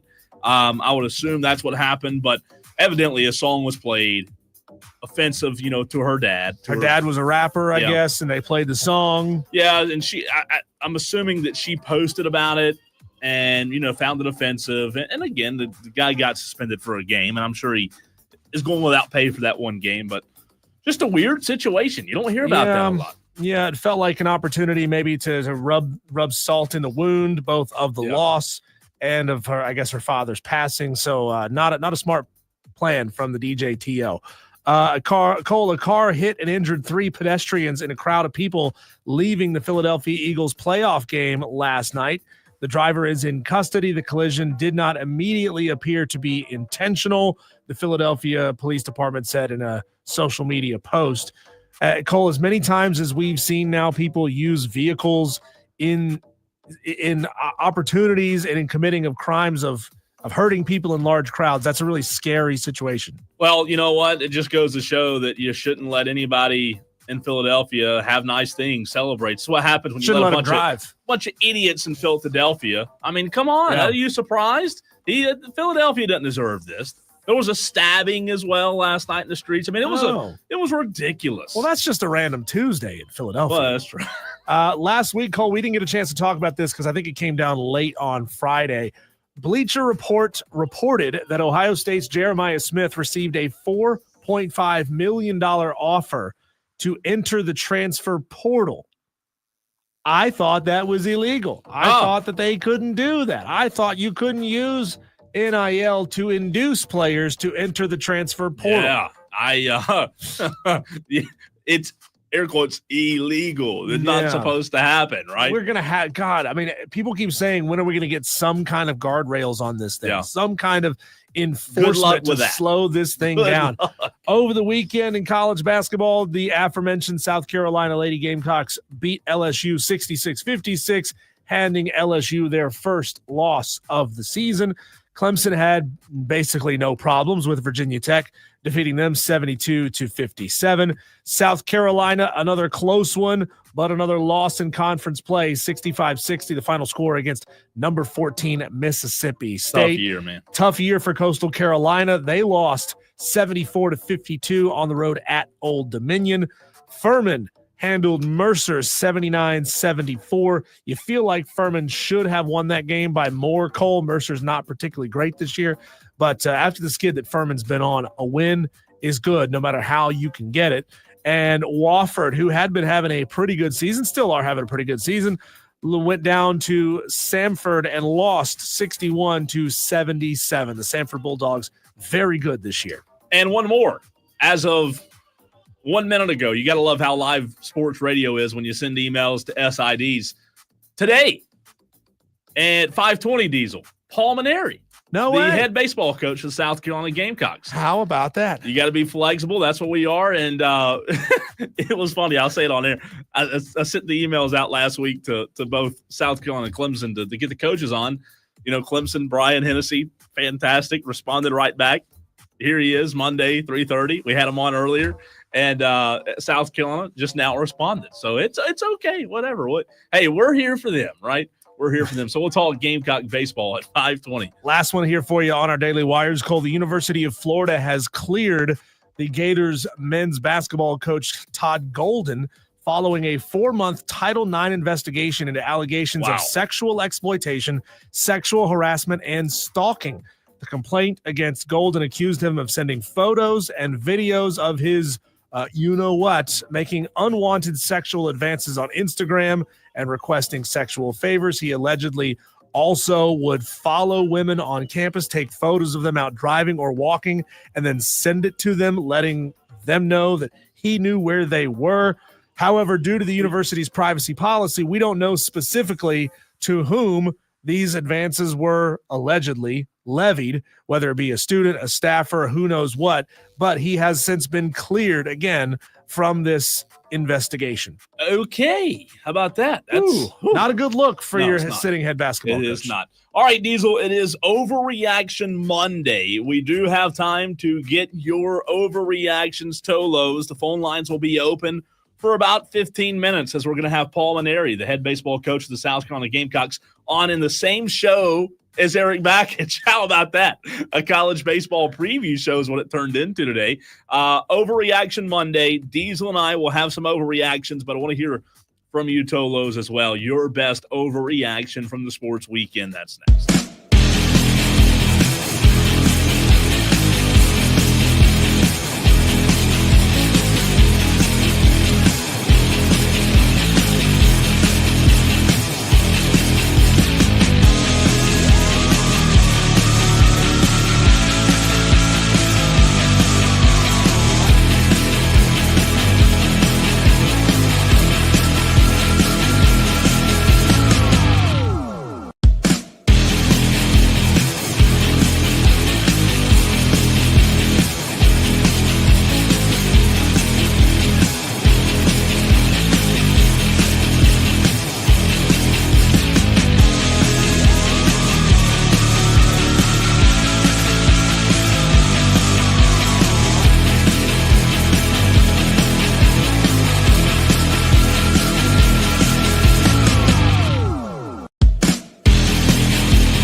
Paul Maneri, the head baseball coach of the South Carolina Gamecocks, joining us in 20 minutes right here on the Fan Upstate. It is a college baseball preview day, Diesel. We had Erik Bakich on the show at 3:30, so getting you ready for college baseball, which just starts in a couple of weeks. But it is time now to overreact like you've never overreacted before, Tolos.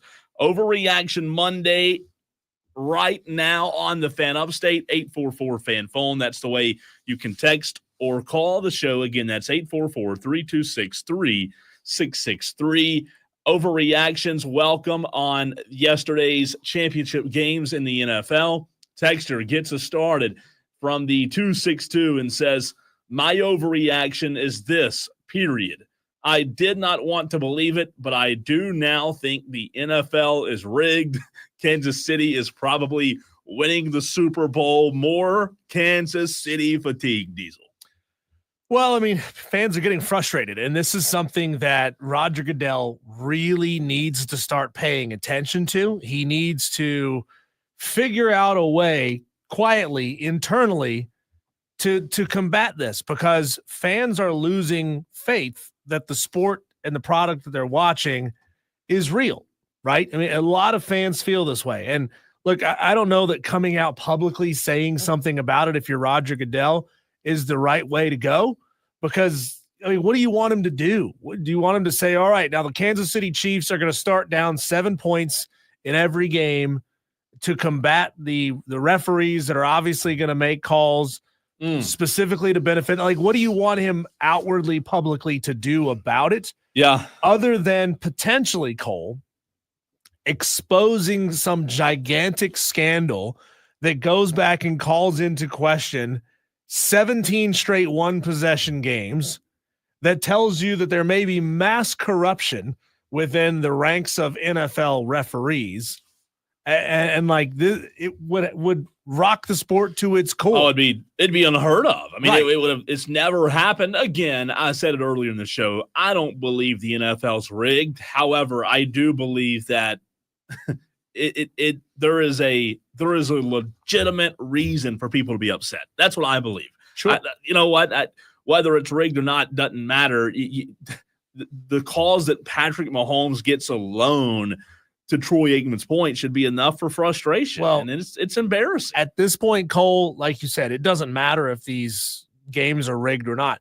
Fans believe that they're rigged, and it's really difficult to change fan perception. Once they already believe that the fix is in, they will always believe that the fix is in. Well, it's hard to get until Patrick Mahomes stops playing the game. Hard to get them to reel back, after they've already gone full throttle on believing it's rigged.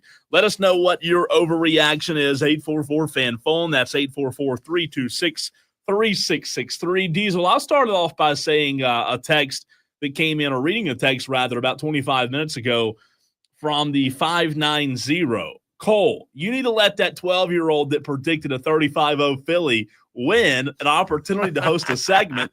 He was only off by 3 points. So my overreaction is the 12-year-old that called in, he knows more football than you and I do. Congratulations to him. Well, he really needs to be calling the Rob Brown show, because Rob Brown knows ball, and this kid knows ball, and only people that know ball can have conversations about ball.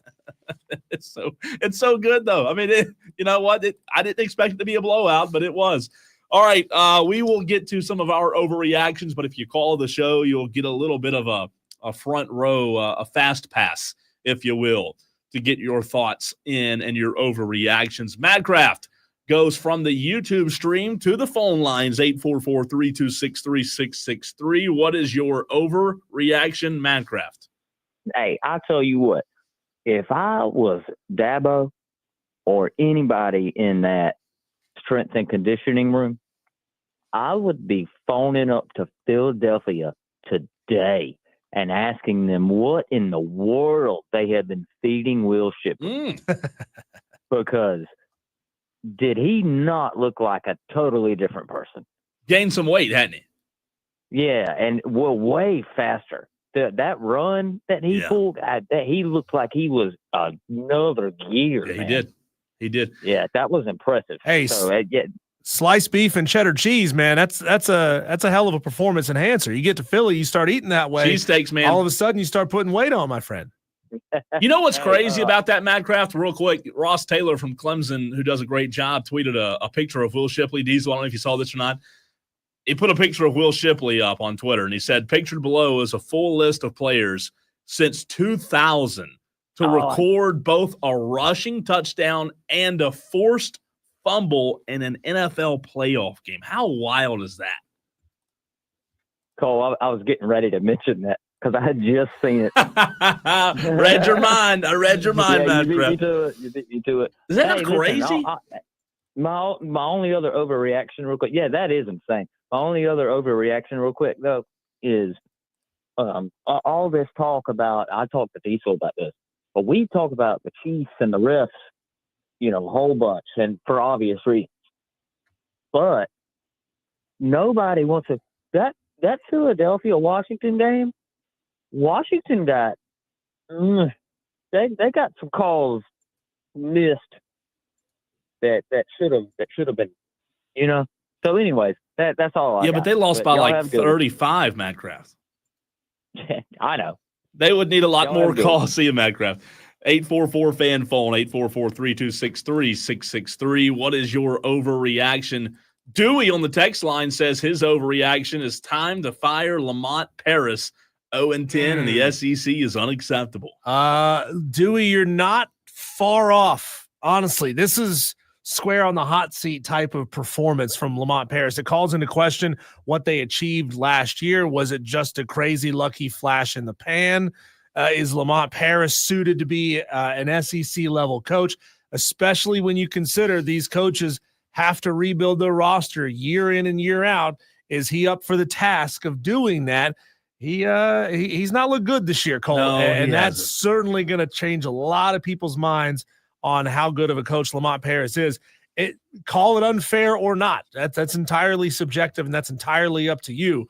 But the results have to matter at some point, and going winless in conference play to this point, Cole, is not acceptable. No. My first overreaction, Cole, is that the referee standing behind Josh Allen, who called that run short, should never be allowed to referee a playoff game ever again. You should not be able to override someone who can actually see the football when you cannot.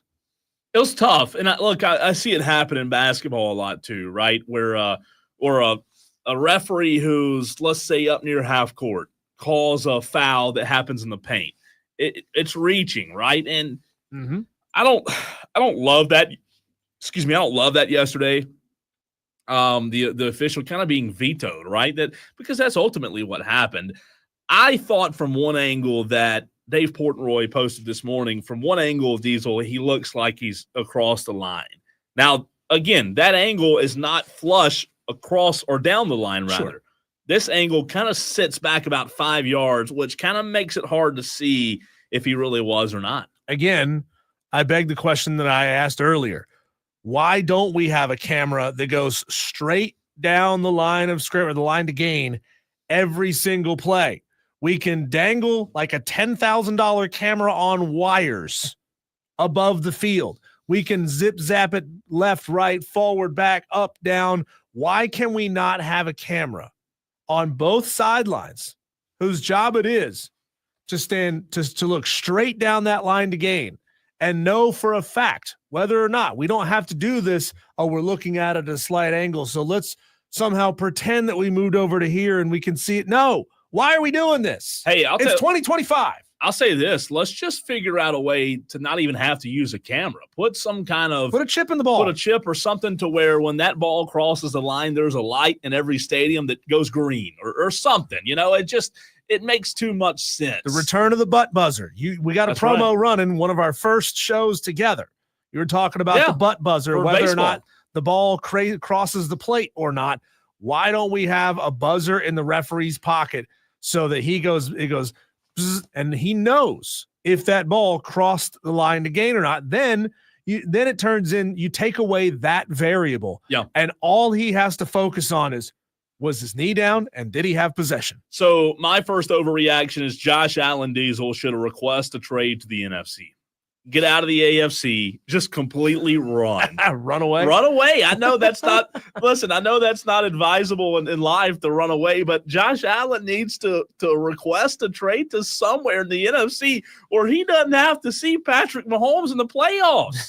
I mean, get out of the AFC, Josh. Go to Carolina. Go to Charlotte. Go to Tampa. Go he can't somewhere. Hurt you anymore if you go somewhere Only else. in the Super Bowl can he beat you then. That's my first one. Very interesting. Mine is it's not Jaden Daniels' fault. He threw the ball 48 times last night. He only got picked off once. He had more yards than any other quarterback in those 2 football games.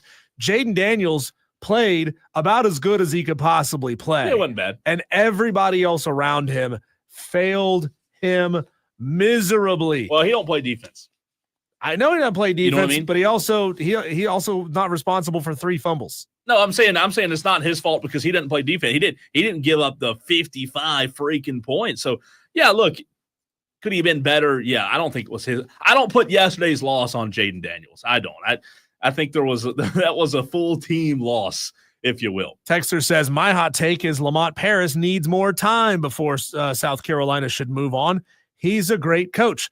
I agree with you, Texter. But again, at some point, results have to matter. Well, at some point they do. They don't. It's too early. We're not now. there yet. It's not there now.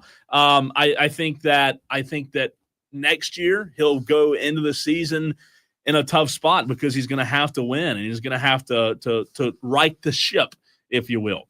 Dale wants to chime in on the phone lines, 844-FAN phone. Dale, what is your overreaction, sir?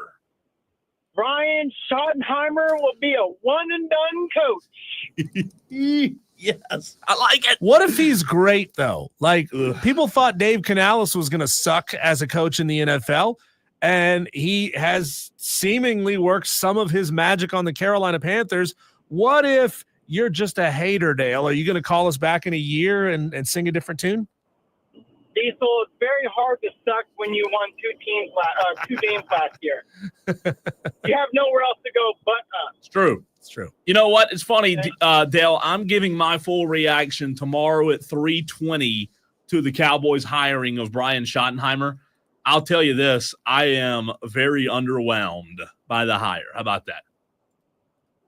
There's no whelm to be had. None. There's none. If you wanted to go with a first-time head coach, give a former Cowboy a shot. Why not give Witten a shot? Witten's already got some familiarity with Dak. He's played with them before. Yeah, but I Kellen Moore over from Philly. I mean, I hate to see my former OC now in the Super Bowl. That's what I was going to say. I'd rather have Kellen Moore, who just put 55 up in an NFC Championship game. By running the ball, that's the concept the Cowboys have forgotten about for the last 3 years. True. Last 3 years. Do you know? Oh, go ahead. I'm sorry. No, go ahead. I was just going to say that he ran for more yards yesterday than the entire the Eagles rushed. I saw a stat this morning. The Eagles rushed for more touchdowns yesterday than the entire Cowboys did all season.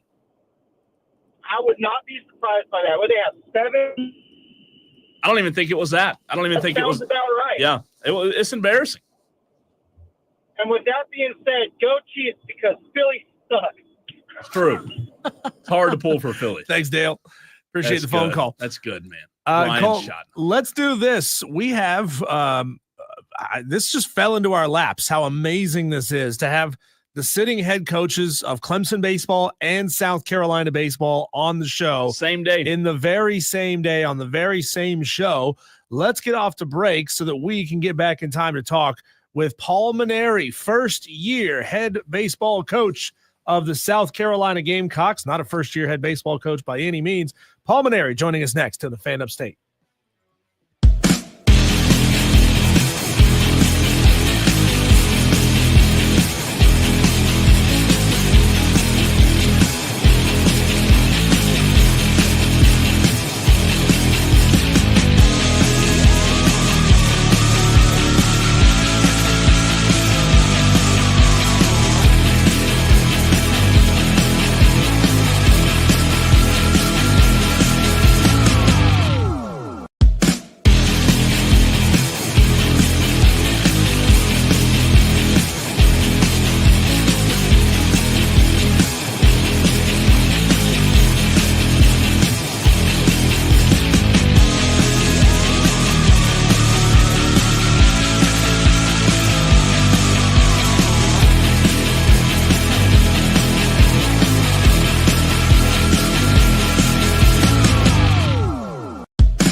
Tell you, Cole, nobody covers college baseball in the state of South Carolina like Wire to Wire with Diesel and Cole Bryson. We go back to the phone lines and are right now joined by Paul Maneri, brand new head baseball coach of the South Carolina Gamecocks. Not brand new because he's been head coach for a couple of months now, but it is his very first season in the dugout in Columbia. Welcome to the show, Coach. Again, we had a great time when you were first named head coach of the South Carolina Gamecocks. How have things gone for you over the past couple of months since this thing is all taken shape? It seems like just yesterday I got here, but it was way back in June. So I've been here about 7 months now, and I have loved every second of my time here. It's just been a wonderful experience dealing with the players that we have here, dealing with the university. I love the city. I love this state.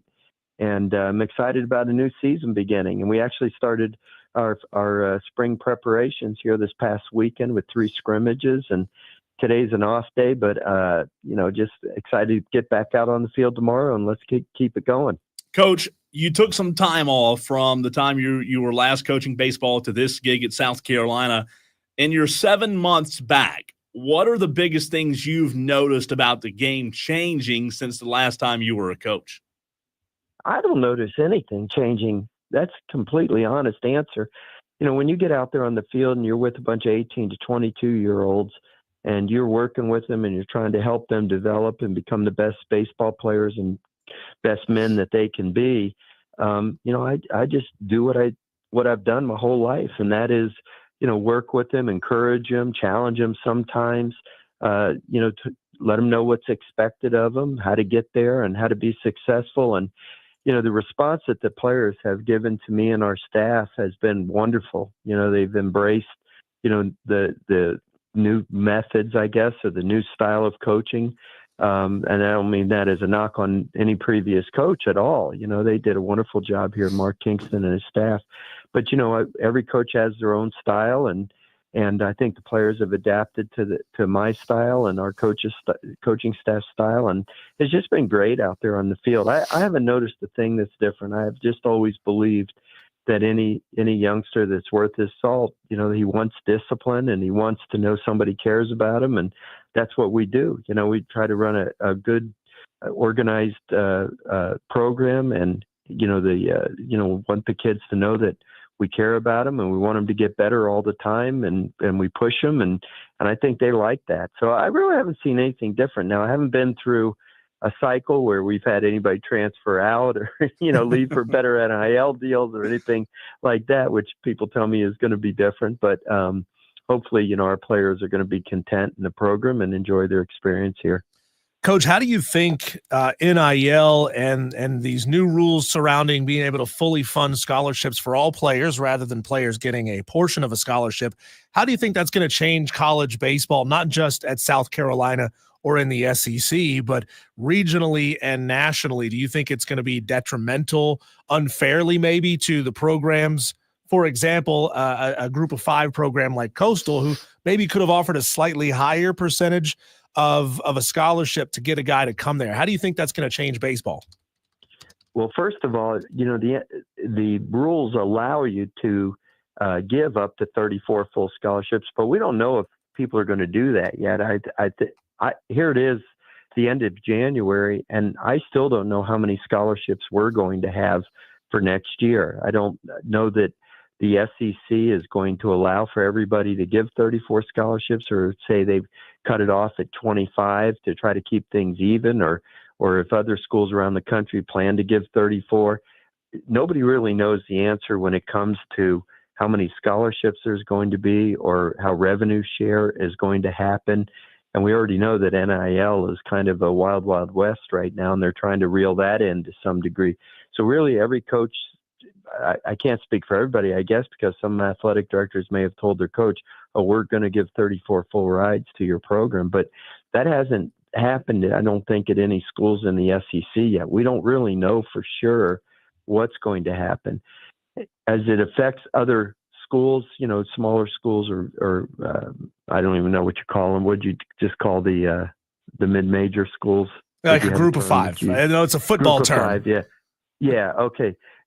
I can't speak for them because I don't know what their situations will be either. All I know is that things are still kind of in disarray when it comes to the financial aspect for youngsters as they are choosing their schools or whether or not they want to transfer to new schools. So I'm still kind of in a wait and see, and I'm actually going to have nice dinner with my athletic director on Wednesday, and I hope to get a little bit more insight into what he's thinking, relative to South Carolina. Coach Paul Mainieri joining us right here on the Fan Upstate. Managing expectations, Coach, is always an interesting conversation. You mentioned earlier in the offseason that this will be the first time that you'll take a team into the season without a number beside your name. That being said, do you, as a coach who's been in the game, plan to use that as a little bit of fuel for your Gamecocks this season to kind of give them that chip on their shoulder? Given a choice, I'd much rather have a 1 right next to the name. I don't care if it's in the preseason or during the season or after the season. You want people to be talking about your program in a positive light. So it was really strange for me to see polls come out and not see South Carolina in the top 25 and know that I'm the coach of that team. But, it's a transition time right now. I think Mark Kingston left me some really good ball players, and I think he did a really good job when he was here.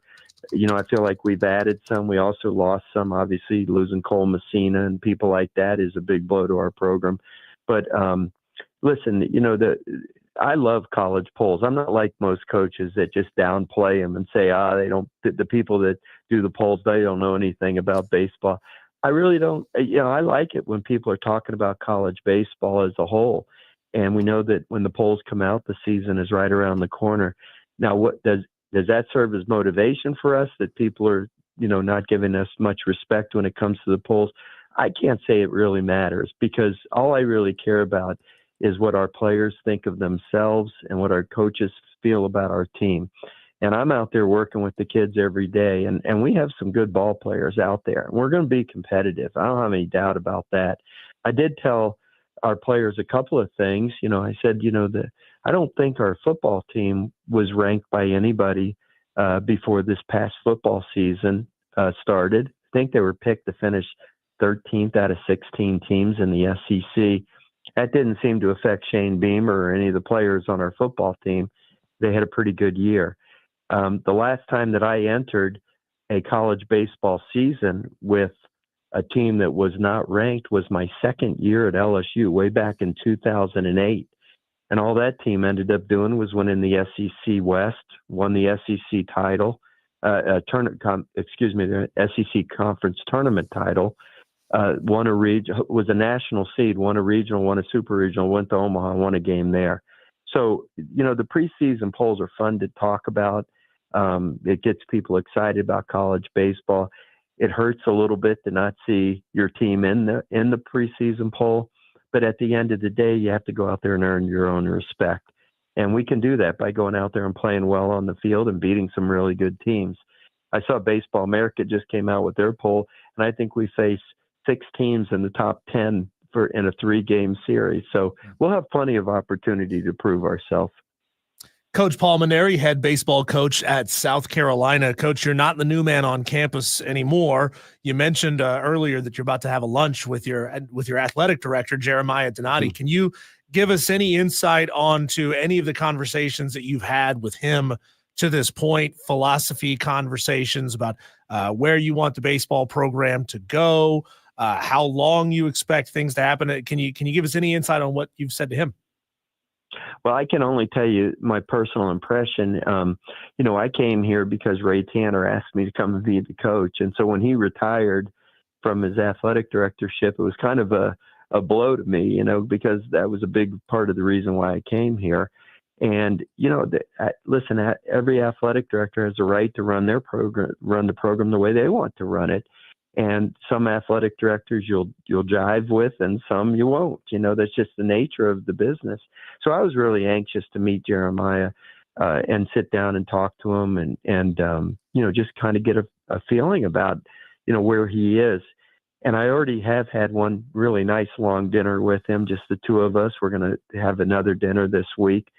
And I can tell you during the 3 hours I spent with him, I had nothing but positive vibes. He comes from TCU, where the baseball program there has done wonderful things through the years. I think while he was the athletic director there and Jim Schlossnagle was the coach, they might have gone 6 years to the College World Series, 4 years in a row at one point. So I think he understands the value of a very good college baseball program on your campus. And every indication he gave to me was that he was going to be totally supportive of our program. He was going to give us everything that we needed to be successful. That his expectations were that we were going to have a top-rated program. He also understands that in a transition, it sometimes takes a little bit of time. But I'm very optimistic with him. He's a relatively young guy. I think he's maybe 47 or 8 years old. So he's been an agent, a sports agent under Lee Steinberg. So I think he understands the modern era of college athletics. I think he understands what it takes to be successful. He seems to be a tremendous leader, a very decisive, optimistic, positive person. I'm actually looking very forward to working for him. As sad as I am that Ray is not the athletic director, and that was the reason I came here, I do feel very optimistic, and I think that he and I are going to get along great. He wants to win as much as I do. So, when you're with people like that share common values, it usually works out pretty well. So I'm looking forward to working with Jeremiah. Coach, I listened to a good bit of your audio from last week and read your quotes from your season kickoff media debut, if you will. Talked a lot about hustle, talked a lot about defense and players needing to understand that being able to play an elite style of defense is a prerequisite if you want to play at South Carolina. And you also talked about those close 1-2 run games. Tell me if I'm off here, but if I read what you said and hear what you said from last week, you want your teams, and not bashing the former staff or anything like that, but you want your teams to play a style of baseball that really is putting the effort on the forefront of the program day in and day out with that good defense, and maybe that leading to some of the outcomes being swapped from a loss to a win in these close games. What is your keys to that? When you talk about the hustle, the defense, and the close games, what have you instilled in your players to change the narrative on that this season? Well, I think my answer to that question was that I put a premium on defense, or they asked the question, you're a defensive-minded coach. I said, I'm a winning-minded coach. The only thing I really care about is the run differential on the scoreboard. If it's 12-11, if it's 2-1, I just hope we're on the positive side of that. And my feeling is, if you ever want to be successful in any sport, you have to be able to play good defense. But what goes along with defense is pitching in baseball. If you want to pitch well, you have to play good defense behind them. And if you really want to have a team that can hold the other team down, you better pitch well also. So to me, that's the cornerstone of being competitive day in and day out. On a given day, you can smash 6 home runs and win a game with a big score. But if you want to be competitive day in and day out, pitching and defense are the things that you have to do. And, it's just something that I've always believed in. It's the people that I learned the game from over the course of a lifetime. It gives you a chance to win every day. You're not going to win every day, and nobody can expect you to win every day. But to have a chance to win every day, you have to be able to have that one aspect of the game, defense, that has to be consistent. Your hitting will come and go. You can run up against an outstanding pitcher on a given day, and you're just not going to score a lot of runs. And there may be days even when your pitching struggles a little bit against a good hitting team.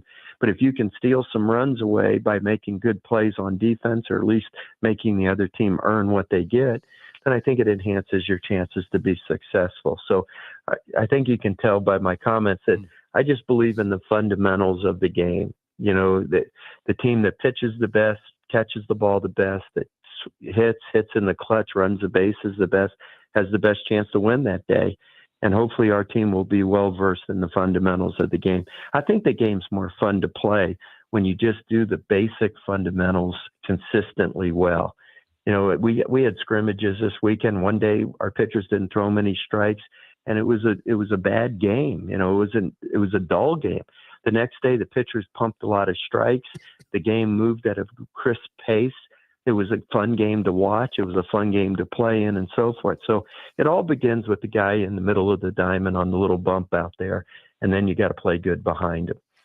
Coach Paul Maneri, South Carolina head baseball coach. We talk about this a lot in football, and you see it a lot where former head coaches end up on staffs of other high-level programs. Can you go into it from a coaching perspective?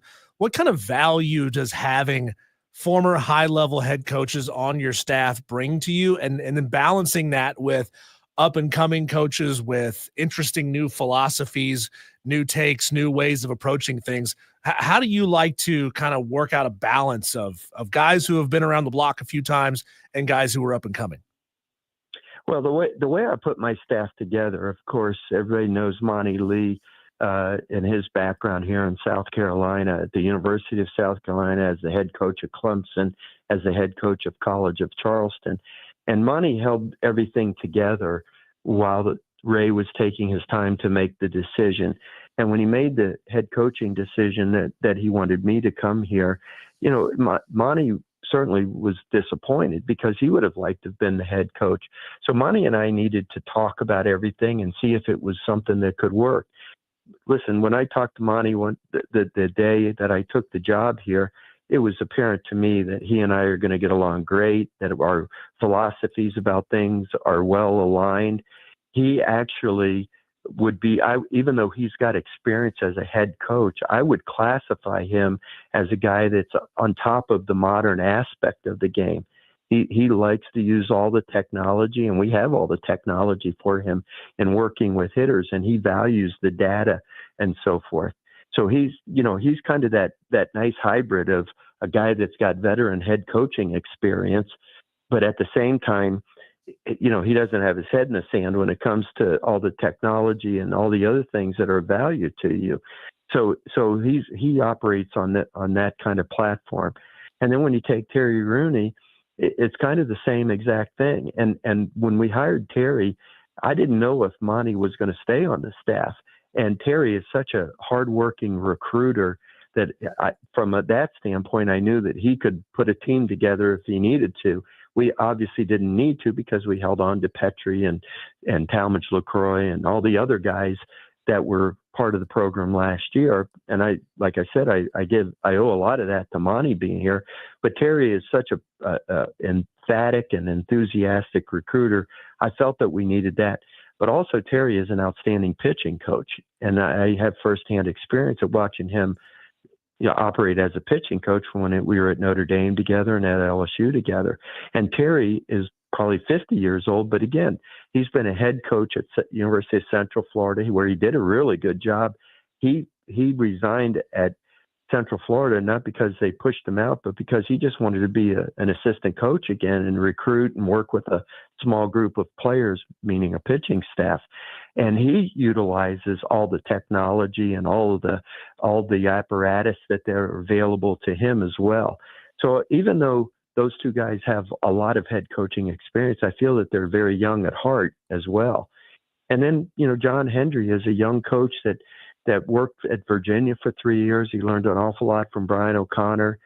He knows how to study, the players that are potentially in the transfer portal or are in the transfer portal. He's kind of a hybrid in the sense that he can work with pitchers, work with hitters, work with outfielders. He coaches the bases. So, and he's a young guy, he's got a lot of energy and a lot of youth and can kind of think the way that young players think. And so he gives us a perspective from that standpoint. So I'm very comfortable with our coaching staff. I think they really do an outstanding job. Coach, you've been fantastic, but before we let you go, I do know South Carolina fans, as well as already, I'm sure, are talking about the number 12 and how long it's been since they've been to Omaha, but I've got to hear about this midnight rule by Paul Maneri. Well, 12 years since South Carolina has been to Omaha is way, way too long. What I know of South Carolina baseball was back-to-back national championships and the next year almost went in it again. And even in 2002, when they lost in the finals to Texas, my Notre Dame team was in the College World Series. So I remember Ray taking a team way back in 2002. We just need to get this program back in the national spotlight. And I don't think we're that far away as people may think we are. But so much of success has to do with an attitude. And it's baseball. You have to take them one game at a time. So, I have a midnight rule with our players. And what midnight signifies is the end of one day and the beginning of a new day. And like I tell them, when the day is over, when midnight strikes and the world, the earth rotates on its axis, the guy sitting on top of the world, well, he falls off. And everybody else that had a tough day the day before, it's a new day, and the score is 0-0 again on the scoreboard. So you just got to be able to play them one game at a time, take it one day at a time, keep your focus on the most immediate challenge in front of you. And if you do that and you have enough talent and you have the right attitude, then I think success will come to you. So it's nothing earth shattering. It's just, the concept of taking it one day at a time. Coach, you're the best. We appreciate your time this evening. Best of luck here in a couple of weeks, and we'll talk to you soon. Okay, it's great to be with you guys. Have a good night. You too. Paul Mainieri, head baseball coach of South Carolina. If you're not ready for baseball now, Diesel, I don't know what to tell you, because we've gotten you Clemson today, Erik Bakich and Paul Mainieri, same show. If you missed either one, you can go back and listen on the free Odyssey app. On the other side, I will tell you, Tolos, how you can win a free trip to Las Vegas. And I have a question about Josh Allen, the quarterback for the Buffalo Bills, when it comes to judging Josh Allen. We'll get into that next.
Well, Tolos, you have a chance to go to Las Vegas.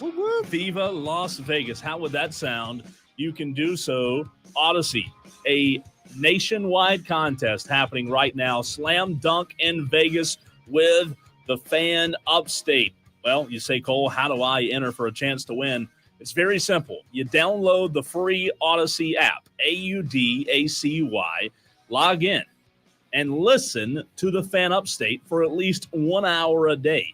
You say, huh? That's all you have to do? That's it. 1 hour a day. Turn it on. Leave it on. One lucky winner scores round-trip airfare and accommodations for 4 in Las Vegas, plus $5,000 per person. Diesel, that's 20 grand total to enjoy the ultimate experience for the first 2 rounds of the college basketball championships. Tolos, good luck in the national contest. Slam dunk in Vegas by listening on the Odyssey app to the Fan Upstate.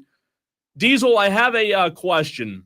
We're judging Josh Allen pretty hard after loser what happened last night, loser. Right? And rightfully so, maybe. However, I'm going to give you 4 names after I ask you the question of, is it unfair for us to judge Josh Allen the way we do? 4 names: Charles Barkley, Karl Malone, Patrick Ewing, and Josh Allen.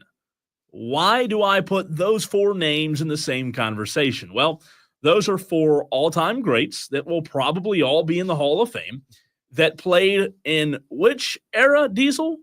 The wrong era. Yep. Barkley, Malone, Ewing never won because they played against MJ. Yep. Josh Allen playing against MJ on the field. You don't really think about it while it's happening, but if Josh Allen never wins a Super Bowl, this will be why.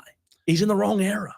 Josh Allen is 28 years old, and Patrick Mahomes is 29. Yeah. So in a very real possibility, Josh Allen may never get past Patrick Mahomes, as they are roughly the same age. Yeah. Their skills will eventually start to diminish, probably about 5 years from now, their skills are going to start slowly going downhill. The question is, who's are going to go downhill first? And if I was a betting man, I'd say that Josh Allen's skills are probably going to go down first, because as Patrick Mahomes keeps winning Super Bowls, he's going to be worth a lot of money, and they're going to keep throwing penalty flags to help him out and protect him the same way they did Tom Brady. They'll change the rules to keep him upright. Will Josh Allen get any of those calls? No, he will not, because he will not have Super Bowl rings on his fingers. It's so interesting because, you think of Charles Barkley and the Suns and how good the Suns were. You think of Patrick Ewing and how good he was, and how good Karl Malone was, and how good Josh Allen is. Man, we're talking about 4 guys who are extremely talented, generational type players.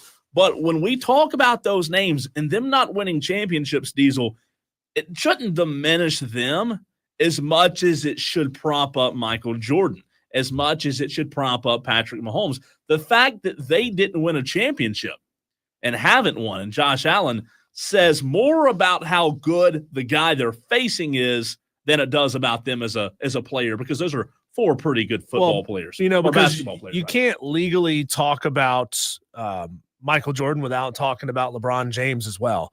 Who are the all-time greats that LeBron James kept out of winning NBA championships? Ooh, that's a good one.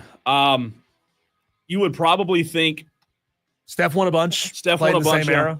You'd probably think that maybe guys, it'd be a tough one.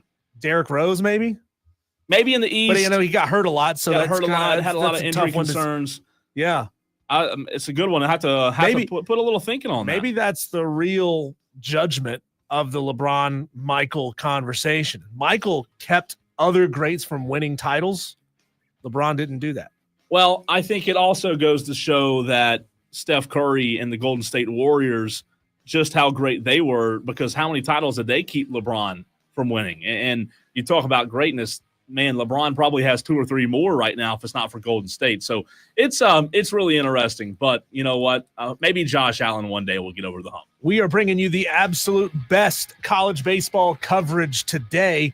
How about this? You just heard our conversation with Paul Maneri, head baseball coach at South Carolina. Earlier, we had a chance to talk with Erik Bakich, the head baseball coach at Clemson. If you missed it, we're going to replay that for you next, right here on the Fan Upstates.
Time to talk a little Clemson baseball right here on the Fan Upstate as baseball season, man, just right around the corner. We bring in Erik Bakich, the head baseball coach for the Clemson Tigers. Coach, how are you? I'm good, Cole. How are you? Doing fantastic. We appreciate you hopping on with us, Coach. Before we get to the baseball talk, let's start with a little housekeeping here. A really awesome event happening pretty soon here in February. It is the 2025 Clemson Baseball Preseason Banquet. Games, food trucks, the Carly Miller Band. Again, this is February 8th, 2 to 5 p.m. Doors open at 1:30 at the Poe Indoor Practice Facility. You can get general admission for as low as $30. Coach, let's talk about this event and why Clemson fans right here in the Upstate should make plans to be there. It's going to be a lot of fun. That's why we are wanting to lead things off right. You know, not just your boring, typical leadoff banquet, but concert meets carnival, meets fun, meets meet the players. I mean, it is going to be an exciting way to start the season. We timed it up, you know, with the Duke basketball game. We got Duke coming to town against the Tigers in Littlejohn at 6 o'clock. So our banquet and this fun event that we're going to have is from 2 to 5. So it's the perfect way to get ready for the basketball game later that night, but also a perfect way to start baseball season. And we've got not only our tickets only $30 for just, you know, any individual ticket holders, but all the business owners out there. We have some table sponsorship opportunities where business owners or people who want to sponsor a table, we have awesome giveaways. It's a taxable benefit where you can, you know, write off a significant portion of the cost of these tables. We have 3 different levels, purple, orange, and tiger. So we can certainly get all the information to people out there that have businesses and want to use that as an opportunity to, you know, have a business expense, but also a great way to help support our baseball program. And then you get to, you know, hang out. You get 10 seats at the table, 10 tickets at your table, your reserved table, your sponsored table. So great way to celebrate with us, and it's going to be a lot of fun. Head coach of the Clemson Tiger baseball team, Erik Bakich, joins us here on Wire to Wire with Diesel and Cole Bryson. Coach, I want you to sort of take your Clemson hat off here for just a moment and talk to me as just a baseball fan and a guy who's been around the game for quite a while. How do you explain the beginning of college baseball's massive shift in its center of power here to the Southeast? I mean, the ACC, SEC, the eastern half of the Big 12, the Sun Belt, the Big South, all producing really, really good baseball, which, you know, I remember 20 years ago, a lot of the power in college baseball was out west, out in California. What have you seen as somebody who's been inside the game that can kind of explain how it's all shifted so much in this direction?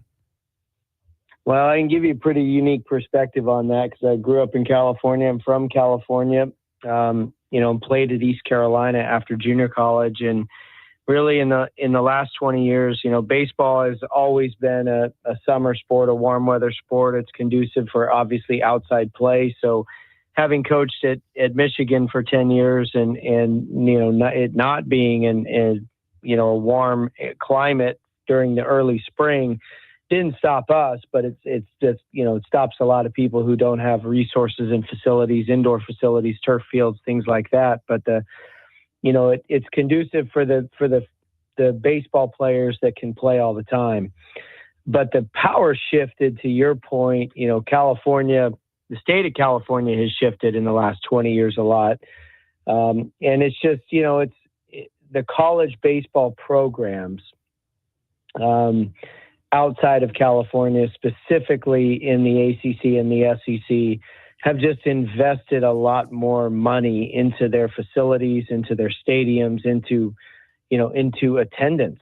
You know, and you look at the difference between the professional sports in the region, and California's full of NFL, NBA, MLB, NHL. There's just so much professional sports in that state that have grown in the last 20 years. Plus, it's a high tourism state that, you know, the college programs just, at least in baseball, you don't see these monster facilities that you see in the ACC and the SEC. And a lot of that has to do with, you know, Clemson baseball outside of the Atlanta Braves. I mean, this is like the big leagues of baseball, and a lot of the SEC and ACC, we're more in, ACC, SEC country. It's just not that many big league options. So we're a great baseball option, and then the trickle down effect of that, and a lot more visibility, and a lot of kids seeing that and wanting to be a part of that, and a lot of kids leaving whatever region they're from to want to gravitate to the southeastern part of the United States where the best baseball seems to be played right now.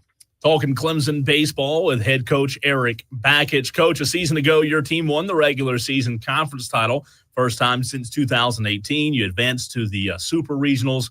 First time since 2010. Fast forward to this year. You guys specifically, Coach, have started the season in the top 10 of 2 different polls.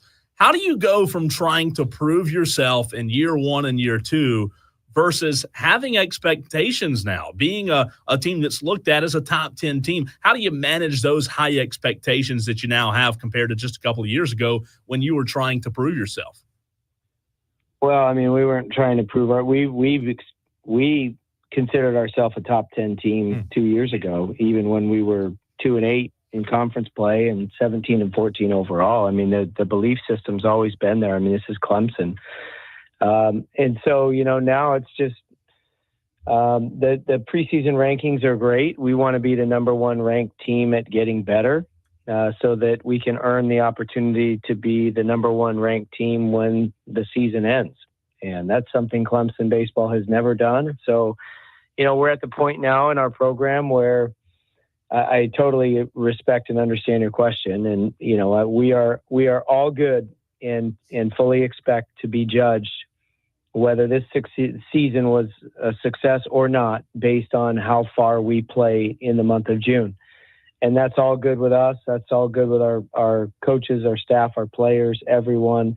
We know that, and we embrace those standards and embrace those expectations, and put the target on just daily growth and improvement so that, knowing we have no excuses, we have no reasons why we couldn't compete to be one of the last team standings, or at least just go to Omaha.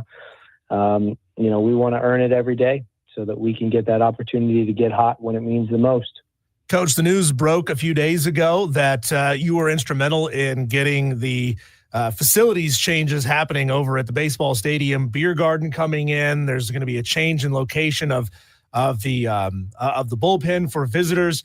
I'm going to ask you sort of a halfway question from JB, one of our listeners who's watching right now, who wants to know if you're going to partake in the beer garden before home games, which, JB, we can't do that before home games. I just wonder, Coach, what's the perfect beer for you? Are you an American lager kind of guy? Are you a hazy kind of guy, IPA drinker, or are you like a sadist who really just loves that dark beer? Oh, my God. You guys just get me in trouble. So I spoke a little bit too soon on the whole beer garden thing, and I'll just say this: we've got all the right people working on it. It's trending in the right direction. But my comments to the media, I was very excited about all of our facility upgrades. We were talking about everything, the turf and everything, and but it was definitely premature to be talking about that. But it all signs point to, everything you're referencing, but it definitely premature on my part to speak out of turn. Coach, we all know that chicks dig the long ball, right? Let's get that out of the way. So now that we know that, much of your team's identity last season was based on home runs, right? You had guys like Blake Wright, Jimmy Obertop, Hinderleiter, combining those three to produce 52.3% of Clemson's home run production. So my question off of that is that an identity that you want this team to have year in and year out, talking about the long ball, or would you say that offensive production and how you score varies year to year? Yeah, I would say that the way we construct an offense is a blend of speed and power, and we never want to be one-dimensional. We don't want to only be able to score by hitting home runs, and we don't only want to be able to score by, bunting and hitting and running and sealing and doing all that stuff. We want to be able to do it all. We want all the bullets in the gun. And so we build an offense with a good blend and balance of both. So we lost a lot of home runs, 70-something home runs from last year's team. But, we have some critical guys coming back that, are stronger and better. And we also targeted some guys in the portal to come in our high school freshman class to come in and contribute to some of that power that we had lost. So it's always going to be both. It's always going to be a blend of both, simply because there's plenty of days. The wind's blowing in, the wind's blowing out. You're facing a dominant pitcher. You're facing, you got the end of somebody's bullpen. It's always different. And you can't be one dimensional in this game of college baseball where everybody's good. You got to have different ways to score. So fortunately for us, we teach and train and recruit to all of it. Coach, speaking to your point there about dominant pitching, can you give us a sense of how you feel your pitching staff is developing right now on January 27th? You got a couple of big key arms back. Obviously, you want your pitching staff as deep as it can possibly go. How are you feeling about it right now? Yeah, I think every college baseball coach wants all three components. They want good starting pitching. They want good back end pitching, high leverage relievers, closers. And then the guys in the middle, the bridge guys that get from the starters to the end. And we're fortunate to have a true number one. Not everybody has a true, that number one ace. And we've got that in Aiden Canuck, who true student of the game, who, really a very routine oriented, very consistent week to week, gives us a lot of confidence just with his target on growth and not trying to mimic necessarily the accolades he had last year, but very driven to just keep getting better, keep developing his pitches. So love that. And then have two seniors in the back end who are experienced, who've been there, who've been in those closed type situations, those high leverage situations, know what it's like to pitch in front of a packed house with the game on the line and bases loaded. And that's Lucas Malstad and Reed Garris. So just, those couple of elements right there, we feel really good about piecing together the rest of it, knowing that, we've got a true number one pitcher that's established himself last year and a couple of older veteran guys who've been in the fire before. Coach, going off of that, we ask football coaches this question a good bit, but here we are just a couple of weeks away from your trip to Arlington. Do you feel like one group, whether it's the pitching or the offense, is ahead of the other, or is that something that you really can't measure until you get out of inter-squad? Yeah, I mean, usually by the time that all the hitters are seeing the pitching over and over again, it's, they've had enough repetition seeing the same pitchers, and the hitters have had enough repetitions seeing the same hitters that you start to see this trend of, when the pitchers make good pitches, they get the hitters out because they know how to exploit their weaknesses. And there's enough hitters with enough strengths that when the pitchers make a mistake and leave one over the middle, the hitters punish it. So we're seeing a lot of that right now. We're seeing a lot of, and that's a good, healthy blend where pitchers make mistake pitches, they get hit hard. And when pitchers hit their spots and locate and are throwing a lot of strikes, they seem to be having a lot of success. And obviously we like our defense behind our pitching staff, very athletic, very dynamic. So it's the pitching and defense for the most part has been pretty good. Erik Bakich, Clemson baseball, joining us here on the Fan Upstate. Coach, they say, teams a lot of times will take on the personality of their skipper. You're a fiery guy out there on the field, but you also have said a lot in this offseason about wanting to make baseball fun and wanting to keep it fun for these guys. How do you get your team to rein it in and lock it in when it really matters if you have a team that this personality is to play very, very loose, but you need them to lock it in? How do you achieve that? Well, it's just how do you define locking it in? Sometimes locking it in is playing loose, because if you're trying to get their best performance, a lot of times their best performance is associated with playing mentally free. And sometimes locking it in can press and become too tight. And if guys are clenched up and too tight, then you're not going to get their best performance. So it all depends guy to guy, but for the most part, we want our players to play with the mental freedom to go out there and make mistakes. And as long as they make them go in full speed, We don't want timid, non-aggressive mistakes. If you're going to make mistakes, make them going fast, be aggressive. And yeah, baseball's a game that it's a kid's game. It's meant to be played with a smile on your face. And, a lot of times, a lot of our classroom curriculum is to help them get into a good headspace to where they kind of return to the reasons, why they love baseball, why that 10-year-old version of themselves loves baseball. And a lot of it centered around having fun with their friends. And so being able to get back to that while knowing that they care deeply about the outcome of our game, and it means a lot to a lot of people. And, but still being able to channel their best performances inside of that, that's the strategy. That's the coaching part of it. And, but we got the right group to do it. And, we got to go out there and earn it. Coach, fantastic stuff as always. We really appreciate you taking time to hop on with us and talk Clemson baseball. Best of luck this season, and we'll talk to you soon, Coach. All right. Thank you, guys. Appreciate it. Absolutely. Thank you as well. That's Erik Bakich, head baseball coach of the Clemson Tigers. Crazy to think that we're just a couple of weeks away, Diesel, from Clemson going to Arlington, which I love, by the way, them going to Arlington for the kickoff tournament, if you will. Just a little bit different way to start the season, playing some of the best competition in the country, opposed to starting at home versus, a nobody. I like that a lot. Yeah, I enjoyed what he had to say there about, about the game shifting towards this region, and you're getting the SEC-ification of college baseball, the ACC-ification, basically the Saturday football-ification of college baseball. You're seeing really big crowds coming in for weekend games, and then that starts expanding into your weekday games. And, man, you start creating these atmospheres where it becomes can't miss.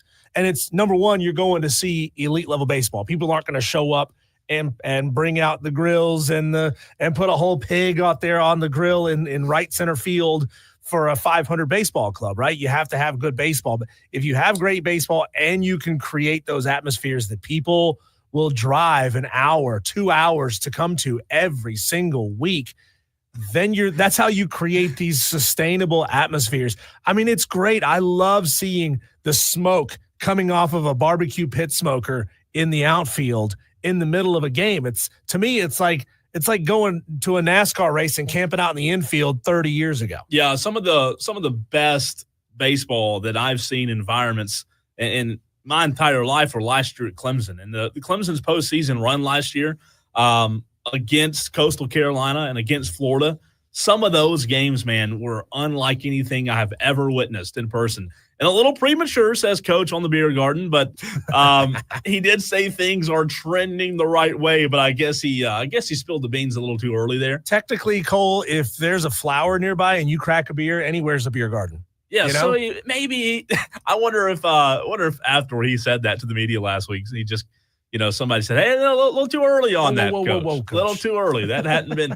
But he did say it's trending in the right direction. But I'm telling you, that area of Clemson's baseball field where the opposing bullpen is, last year Coastal game, I was in the press box and snuck down there during the game late. Coastal, I believe it was either tied or Coastal led, Diesel, and I'll tell you what. That has an effect on the game. There where the bullpen is, the fans chirping across the fence, getting in the head of the opposing pitchers, like it matters. And now they're going to be on the sideline, right? Right. It's going to be right there. I mean, it's going to be tight. It's going to be even closer to the field. It just makes you uncomfortable as a pitcher trying to warm up.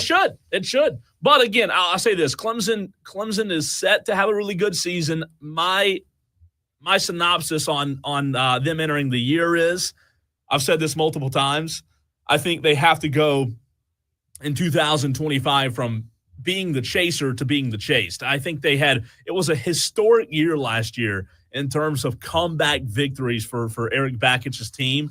He's a fantastic coach. Entering year 3, that program is just absolutely trending in the right direction. But they've got to be the dog this year. They've got to be the team that teams are trying to chase instead of having to try to come back every single time. We're going to see 2 really good baseball teams here in the state of South Carolina this year.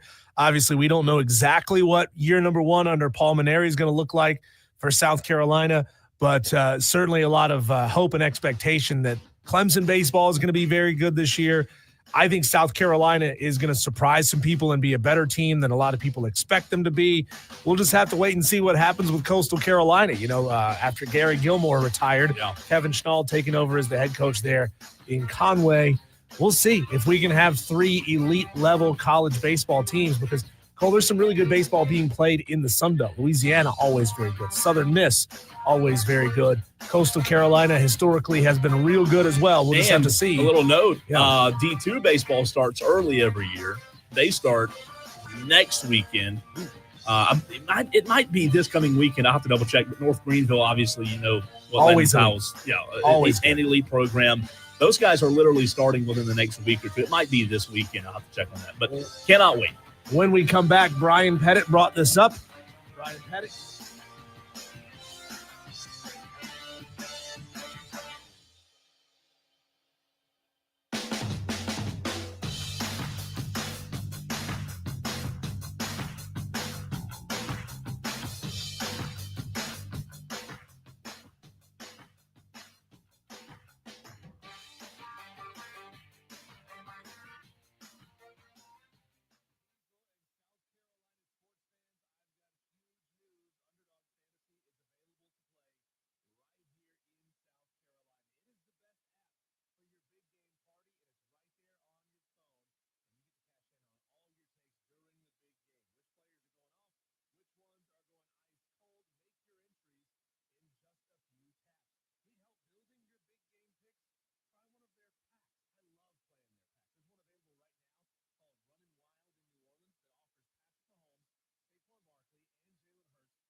Guess what I learned? That let me tell you how you spell Eagles. You want me to tell you how you spell Eagles? Can I tell you Philadelphia? Yeah, SUPERBOWL.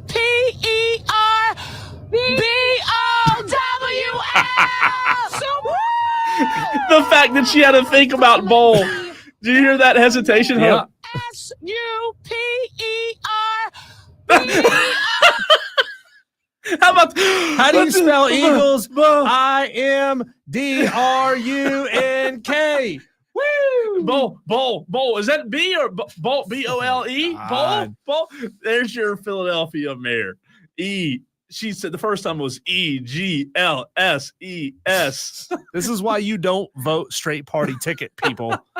Because every now and again, there's going to be a moron in the chain. Oh, boy. She seems like she'd be fun to have lunch with. She seems really, really entertaining. But don't take her to your spelling bee contest. Before we get into more audio, let's hear from Harold in Greenville who wants to chime in, 844-FAN phone. What's up, Harold?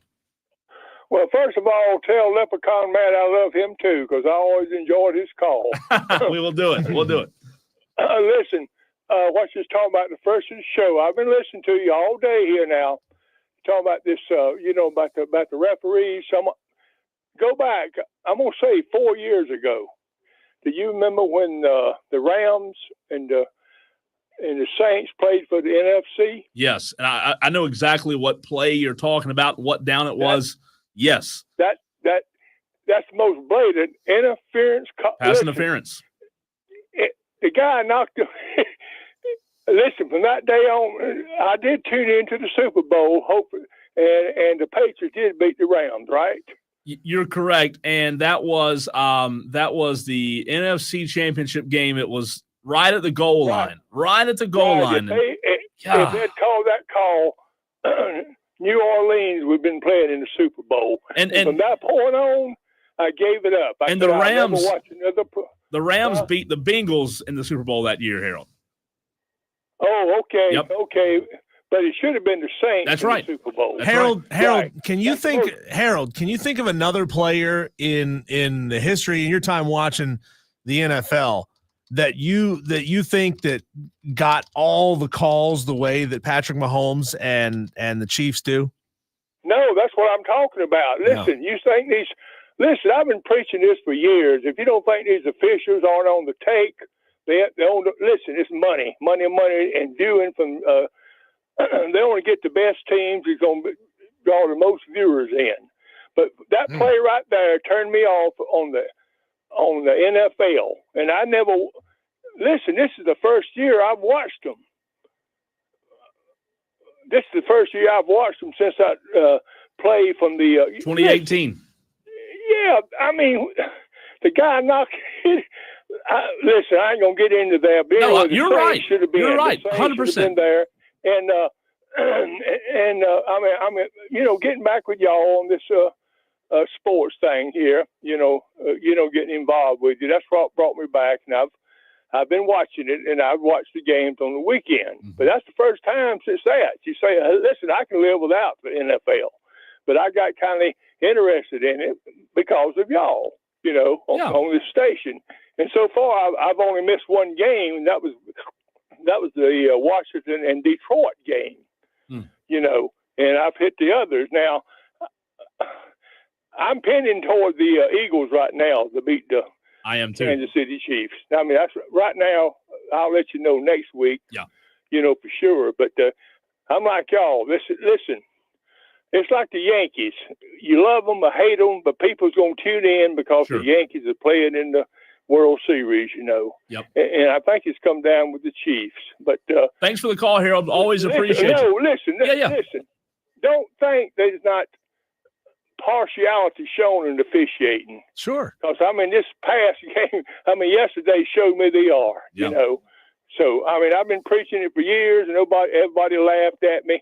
But you got people now recognizing there's something wrong. Well, who's laughing now? Harold's laughing now because Harold figured it out a long time ago. Thank you, boys. Appreciate the call, Harold. He's right, though. There's a reason why Patrick Mahomes always gets up and smiles and laughs and gets chummy with the referees because, even if the fix isn't in and wasn't premeditated, Patrick Mahomes is making the referees his friends. And whether it pays off in this game or the next game or a game 2 years from now, eventually that's going to pay off. Just like Cole listening to the fan upstate. Right now, you could score a chance to go to Las Vegas and catch some NCAA basketball action.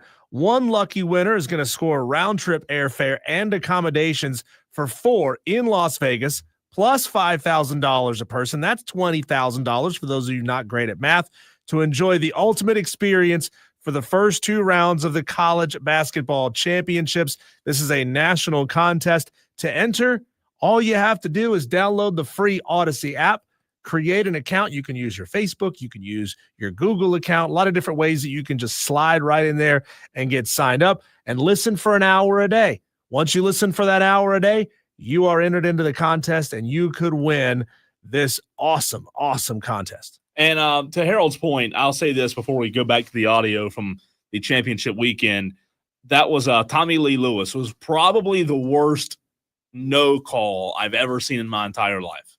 Probably the worst. I 100%, as soon as he started talking about it, remembered the play with nickel Robbie Coleman, and Harold is 100% right. That's where it kind of all started. I mean, I know there have been bad calls in the past, but that was an inexcusable no call. The mayor of Philadelphia still wanting to chime in. Mayor, we've had enough of you. All right. More audio from this weekend. Jaden Daniels after the tough loss, where we talked about it earlier, wasn't necessarily all on him. It was necessarily wasn't all on him, but here's what he had to say. Year one, everybody not really knowing each other. Rookies, the vets did a tremendous job of, bringing us in and helping us out. And we all just meshed, and we got to this point. But at the end of the day, man, we lost. It sucks, but we'll move on from this. Positive guy, Diesel. I think they're going to be just okay. They gave up a lot of points yesterday, right? Mm-hmm. I don't put that on Jaden Daniels. He's going to be a really good quarterback in this league for, I think, several years. I mean, if you could take 3 touchdowns off the board, 3 touchdowns that came off of the fumbles, mm-hmm. It's a different game. You're talking about a very, very different football game. Nick Sirianni. Man, I'll tell you what, the Eagles yesterday, before I get to Nick, I want to find Will Shipley audio. I think I have it somewhere here, but some audio is what we're doing. If you just tune in, we're playing some audio from yesterday's NFC and AFC championship game. Here's Josh Allen after the heartbreaker. Josh, I think when the season began, a lot of people were thinking, well, maybe a down year for the Bills, reset year, you've heard all that stuff. But when you get this close, none of that, how much of that even matters when it comes to how successful you view this season?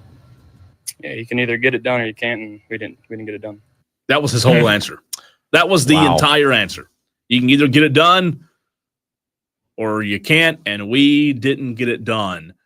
Man, I tell you what, I love Josh Allen as a player, but it's disappointing without a doubt. It is disappointing. We don't. Second best. Yeah. Second best. Got to be the man to beat the band. Here's Nick Sirianni, as I was getting to a minute ago. We don't care how we win. We don't care. If we rush for 300 and pass for 1 and we win, great. If we rush for 1 and pass for 300, great. Who cares? We've just continued to win. He's just continued to win, and I think the criticism is, whatever. He just wins. And I said what I said after the game, and that's kind of how I feel. Diesel, here's a fascinating stat regarding Nick Sirianni. He is the only coach in NFL history to make the playoffs each of his first 4 seasons and to reach the Super Bowl twice in his first 4 seasons. That is unbelievable. The only coach in NFL history to make the playoffs each of his first 4 and reach the Super Bowl twice in his first 4. It's never been done before. Ever. Why didn't Jerry Jones throw the bank at him? God, he's a good coach. And you know what's crazy, though, about Nick Sirianni? After the way they finished the year last year, they almost fired him. They almost got rid of him, but they didn't. And they're right back in the Super Bowl for the second time in 3 years. Here's what the running back, who probably deserves a lot more credit than anybody else, Saquon Barkley, had to say. Big shout out to Will Shipley. Oh, I'm sorry. This was Saquon talking about Will Shipley at the end of the game. Little Clemson who busted flavor. Off a big old run. Oh, huge. Big shout out to Will Shipley. At the end of the game and on special team making a big play, we talk in our running back room that, you know, no matter what, running the ball, pass blocking, special teams, we got to be the ones. And he epitomized that today. How about Will Shipley yesterday? Wow. I mean, who saw that coming? How much money would you have won if you could have somehow knew that? Now, I'll tell you the reason the Bills lost last night. Diesel, when you're huddled up with your team, you're supposed to give an inspiring speech, right? Here's what Josh Allen said. This is the reason they lost. He's the worst at giving motivational speeches. Here we go, baby. Hey. What an opportunity, man. Go outside, play some football with some friends. That's it. Have some fun. Fly around, make some noise. There it is. Go outside, play some effing football with some friends. That's it. That was his speech. That's cute, you know? Yeah, that's why you lost. You want to play loose. You want to play free. Play some football with your friends. Where's that, you know, believe in yourself and throw the ball kind of speech, you know, that you see in the movies? Have you heard an NFL ref say this before, Diesel, in all the NFL games you've watched? Defense number 93. Washington has been advised that at some point the referee can award a score if this type of behavior happens again. For now, it's a replay of second down. Mike, that's unbelievable. Yeah, well, it is. To keep you heard that right. Yeah, I was watching this happen, and it was a goal line situation. Washington kept jumping off sides twice. I think twice Frankie Louvu jumped over the line. Mm-hmm. And the question is, what do you think you're going to gain from this? Why would you intentionally move them, even if it's just an inch at a time, right? Yeah. Half the distance to the goal line. I don't understand the point of petulantly, intentionally jumping off sides and encroaching on a goal line stand. I mean, and I don't understand how the league can award a touchdown for that. DB said that on YouTube just now. Another rule in the books none of us were aware of. Yeah. The ref giving a score. Again, here it was again. 93. Washington has been advised that at some point the referee can award a score if this type of behavior. What? Is that the NFL equivalent of I'm going to turn this car around if y'all don't cut it out back there? We're knowing going full home. well you're never going to turn the car around and go home? Award a score? How does that? I've never heard that. Never heard that. I mean, how we need some professional researchers here to look this up and see if that call has ever actually been implemented in a game. I've never heard of it. Because it was what was the 49 years since the uncontested field goal rule has been implemented. How long has it been since this rule has been implemented? Has it ever been implemented? And then last but not least, A.J. Brown after the win. 2 Super Bowl appearances in 3 years is a blessing from God, and we're grateful, and we're just trying to finish. You know, that don't happen. Guys don't get to the Super Bowl, you know, and we are very blessed. We're just trying to make the most of it. Ultimately, he's 100% right, Diesel. Getting to the Super Bowl twice in 3 years, unless you're the Chiefs, just doesn't happen. And it shows how good the Chiefs have been, and it also shows how good the Eagles have been with Howie Roseman, man. They've done a fantastic job. I hate to say it. It pains me to say, but they have. Cole, we ran out of time today as we had Paul Maneri jump on the show with us. Really fun segment we're going to do tomorrow on the show. The top 10 non-quarterback fictional football players from television and movies. I found this online over the weekend.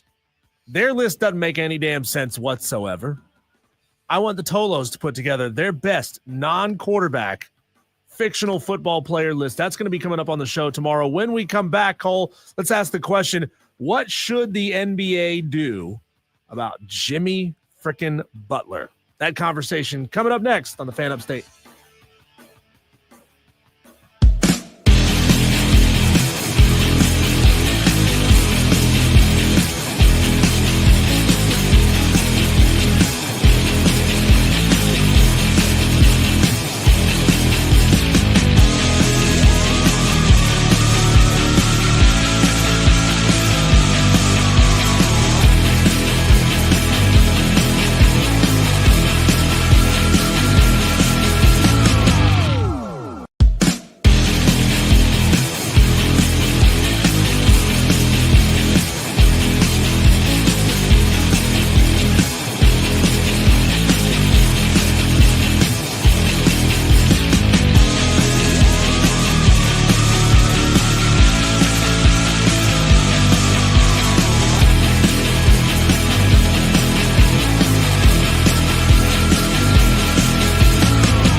Cole, what is the NBA gonna do?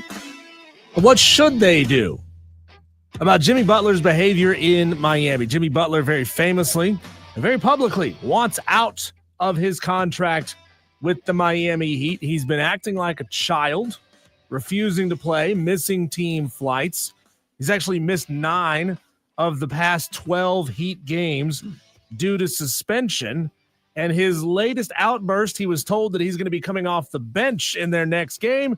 He walked out of practice and has been suspended again from the team. The question is, Cole, why won't the NBA and Adam Silver,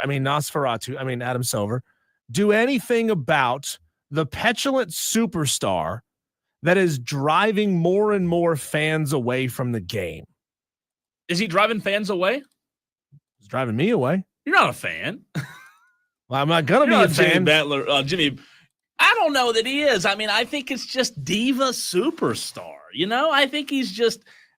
Don't you remember the backlash against James Harden when he asked for trade after trade after trade? Yeah. It got really bad when he was in Philadelphia, and he found that situation to be untenable. Now he's with the Clippers. Next week he'll be on the Hornets. 2 weeks from now he'll be on the 76ers again. It's wild what NBA franchises will give these players when – I get James Harden is a good player, and I get that Jimmy Butler is a good player, but the fans that you want to attract to your game are going to see that and say, yeah, no, I don't want to watch divas out there playing basketball.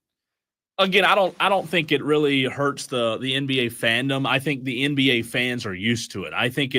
Do I think it's a great look? No, but I think the NBA fans are used to it. I wouldn't say that it turns away any fans. I think with the moment, I don't know, ever since Tyler Hero arrived in Miami, those two have never really gotten along like they thought it, or like the Heat fans thought they would get along. It just hasn't been the same. But, everybody has language in their contracts that says conduct detrimental. Now, everybody's definition of what conduct detrimental means is different, right? Because you can interpret that in a lot of different ways.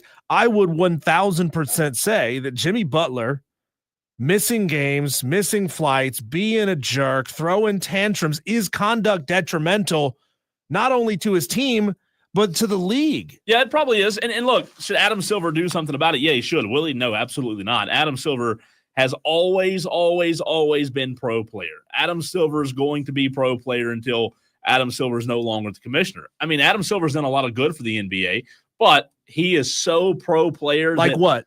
Like force the game now to get to the point where people don't even have to or want to watch it. They'd rather watch a 12-minute highlight segment after. Because we talked about that last week, Cole. I think that's terrible for the game. I think sure, people are consuming it. Yeah. And that's great and all. But you know what they're not consuming? Advertising. You know what they're not consuming?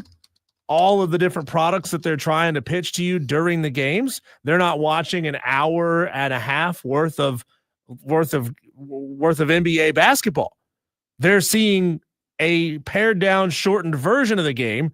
They're getting that instant dopamine hit because every single highlight they watch is a made shot. Well, I don't think that would be any different if there was another commissioner. I think we are where we are.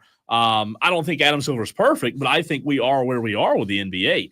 I don't think any commissioner could come in right now and fix the issues of people not wanting to watch with the lack thereof of defense. Again, I don't think their goal is to say, hey, we want to attract all these new fans, because at the end of the day, they're not losing money. Isn't every league's job to grow though, instead of shrink and become more insular? I don't know that they're losing money though. I don't know that they are. I mean, the ratings are down, but when you talk about, the things that you said, social media and those kind of platforms, are they really hurting? The TV ratings are down. Does that really mean they're hurting? Are they losing money? Is money coming out of their pocket? We'll find out. All right, Tolos, we will see you tomorrow. Big show coming your way. I'll finally give my reaction to the Cowboys hiring of Brian Schottenheimer.